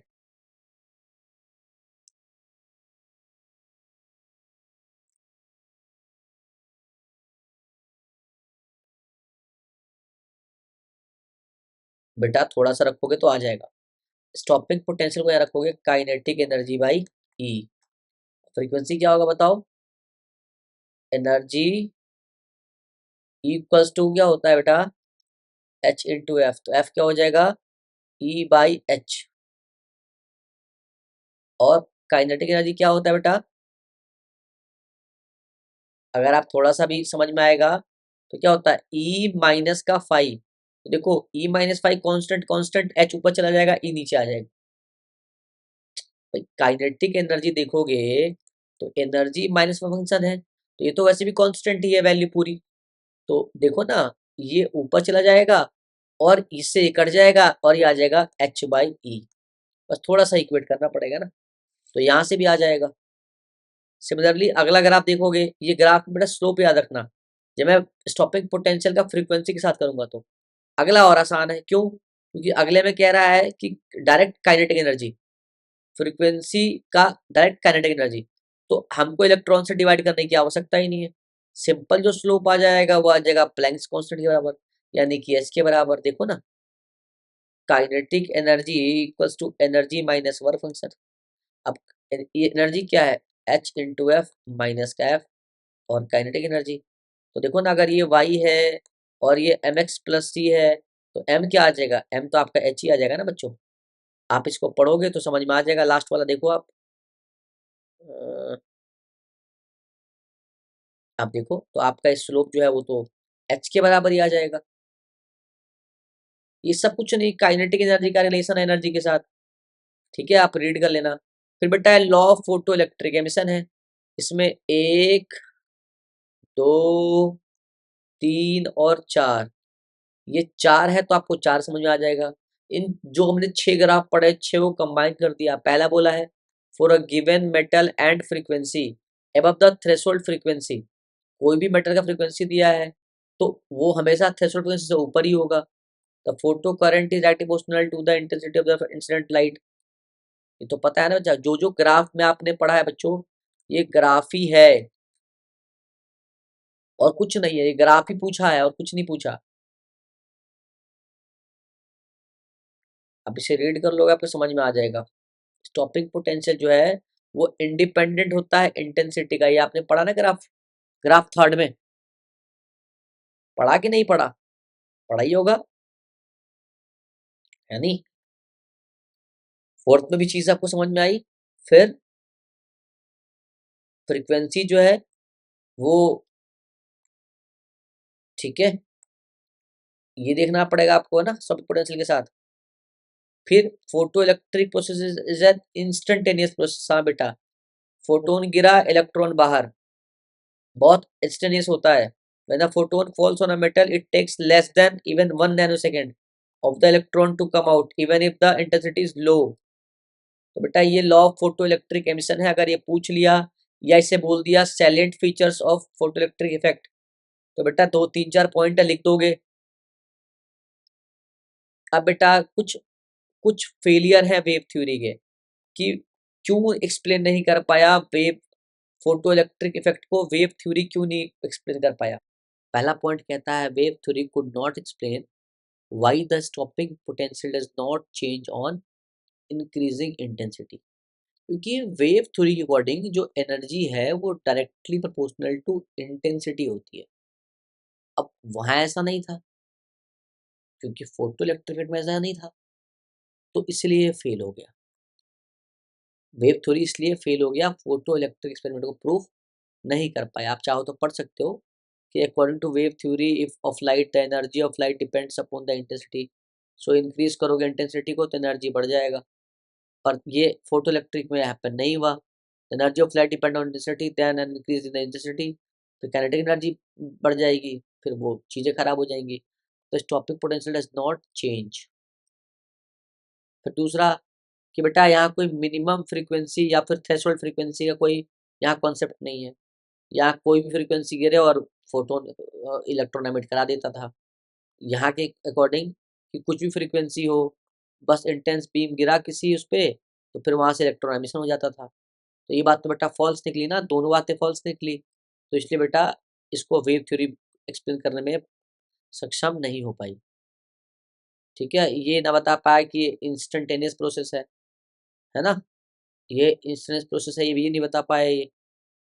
ठीक है, तो बेटा इसलिए फेल हो गया था। आप उसको पढ़ लीजिएगा बेटा। आखिरी टॉपिक है हमारा डी ब्रोगली और हाइगन्स। तो डी ब्रोगली हाइपोथेसिस जो है उसको ध्यान देते हैं बेटा। ऑलमोस्ट हम चैप्टर कंप्लीट के लगभग आ चुके हैं बेटा। वन शॉर्ट कास्ट था, 2 घंटे में चैप्टर कंप्लीट करना था, ऑलमोस्ट हो ही गया हमारा। डी ब्रोगली हाइपोथेसिस, एक मिनट बच्चों, डी ब्रोगली हाइपोथेसिस। अब डी ब्रोगली कौन थे? मैंने बताया था कि डी ब्रोगली ने क्या बताया वो थोड़ा समझो।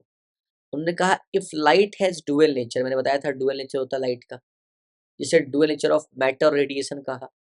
Then other things can also have dual nature. Other things का मतलब क्या, वही बताएंगे। The de Broglie said that if radiation light shows dual nature, so according to symmetry other particle of matter should also exhibit dual nature। obvious सी बात है। he said the electron should also have dual nature, सही बात है। Matters are also dual nature. हाँ बिल्कुल बेटा, ये एक तरीके का सवाल तो lambda equals to h by p या मोमेंटम जो होता है वो एच अपॉन वेवलेंथ के होता है, ये तो बेटा सही चीज़ है ना। क्योंकि कई बार केमिस्ट्री में सवाल पूछा जाता है कि अगर हर चीज़ डुअल नेचर कर रहा है तो जो ट्रक चल रही होगी वो भी वेव नेचर है, वो भी वेव की तरह चल रही होगी। तो कहता है हाँ चल तो रही होगी, लेकिन क्योंकि इसका मास बहुत बड़ा है तो मोमेंटम क्या होता है, मास इनटू वेलोसिटी होता है। तो lambda equals to H upon में एम वी, मास इतना बड़ा है इसलिए लेमडा इतना छोटा हो जाता है कि यूं यूं चलता है ये। अब देखो कोई इस तरह से करेगा तो दिखेगा कि वेव है क्योंकि लेमडा बड़ा है, लेकिन कोई यूं कर रहा है पॉइंट भर कर रहा है तो थोड़ी पता चलेगा कि वो वेव मोशन है। तो बेटा मास, हैवी मास की वजह से बेटे वो आपको वेवलेंथ छोटा दिखाई देता है, या यूं कहो दिखाई ही नहीं देता, पर एक्चुअली में वो वेव मोशन है, ऐसा ये डी ब्रोगली भाई साहब बताते हैं। According to de Broglie hypothesis, a moving material particle sometimes act as a wave and sometimes act as a particle. These waves are called matter waves और de Broglie waves। तो बेटा उन्होंने ये formula बताया lambda equals to h by p. बेटा p को m into v कहते हैं तो इसलिए लेमडा को बेटा एच अपॉन एम वी का भी नाम उन्होंने दिया। तो de Broglie said that a particle of mass m moving with velocity v will behave like a wave having a wavelength। अब बेटा यहाँ तक तो समझ में आया होगा। अब ये दो फॉर्मूला क्या है भाई, देखो सिंपल सी बात है, अगर आप काइनेटिक एनर्जी निकालने जाओ तो हाफ एम वी स्क्वायर आ जाएगा, है कि नहीं यार। और अगर आप एम वी स्क्वायर निकालने जाओ तो टू काइनेटिक एनर्जी आ जाता है। अब अगर आप वी स्क्वायर निकालने जाओ तो two kinetic energy upon M आ जाएगा, और अगर आप वी निकालने जाओ तो रूट में आ जाएगा two kinetic energy by M.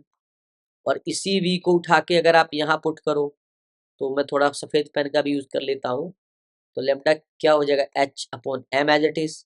We में क्या आएगा रूट में two kinetic energy by m, यही एम रूट के अंदर जाएगा तो बेटा ये एम स्क्वायर हो जाएगा, और एम स्क्वायर एम से कट जाएगा। सेम बेटा अगर ये जाएगा तो ये एम यहाँ से खत्म हो जाएगा ना, अंदर का एम स्क्वायर हो जाएगा। तो अब जो बनेगा वो आएगा lambda equals to H upon root में two kinetic energy into M. तो यहाँ बेटा यहाँ यहाँ पे ई लिखा हुआ है काइनेटिक एनर्जी को, सॉरी बच्चों वहाँ पे येलो दिखेगा नहीं, यहाँ पे ई लिखा हुआ काइनेटिक एनर्जी को, तुमने पूरा काइनेटिक एनर्जी ही लिख दिया है, ठीक है। और यहाँ एनर्जी को उन्होंने क्यू इंटू वी लिखा है ना। अब कोई चार्ज पार्टिकल किसी, अब ये वी वेलोसिटी है या ये वी पोटेंशियल है, कई बच्चे ये भी कंफ्यूज होते हैं। कल ही पढ़ाया था इलेक्ट्रिक पोटेंशियल में, अगर जाकर देखोगे तो U equals to q into v होता है, तो अगर ये वो एनर्जी है तो क्यू इंटू वी पुट हो जाएगा। तो फॉर्मूला को रटने की आवश्यकता नहीं है, सवाल पे देख के लगा लो। तो लिखा है ना E is the kinetic energy and V is accelerating voltage, तो जो एनर्जी होगा वो क्यू इंटू वी हो जाएगा ना। तो आपको मैंने पढ़ाया अभी, लास्ट स्लाइड देख लो एक बार और, है ना। तो तो तो ये काइनेटिक एनर्जी ई के बदले क्या आ जाएगा क्यू इंटू वी, और एम एज इट इज आ जाएगा, तो ये फॉर्मूला पूरा बन जाएगा।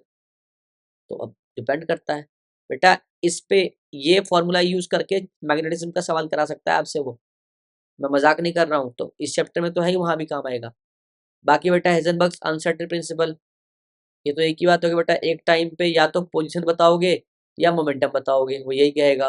According to the principle it is not possible to measure both the position and momentum of an electron or any other particle at the same time exactly.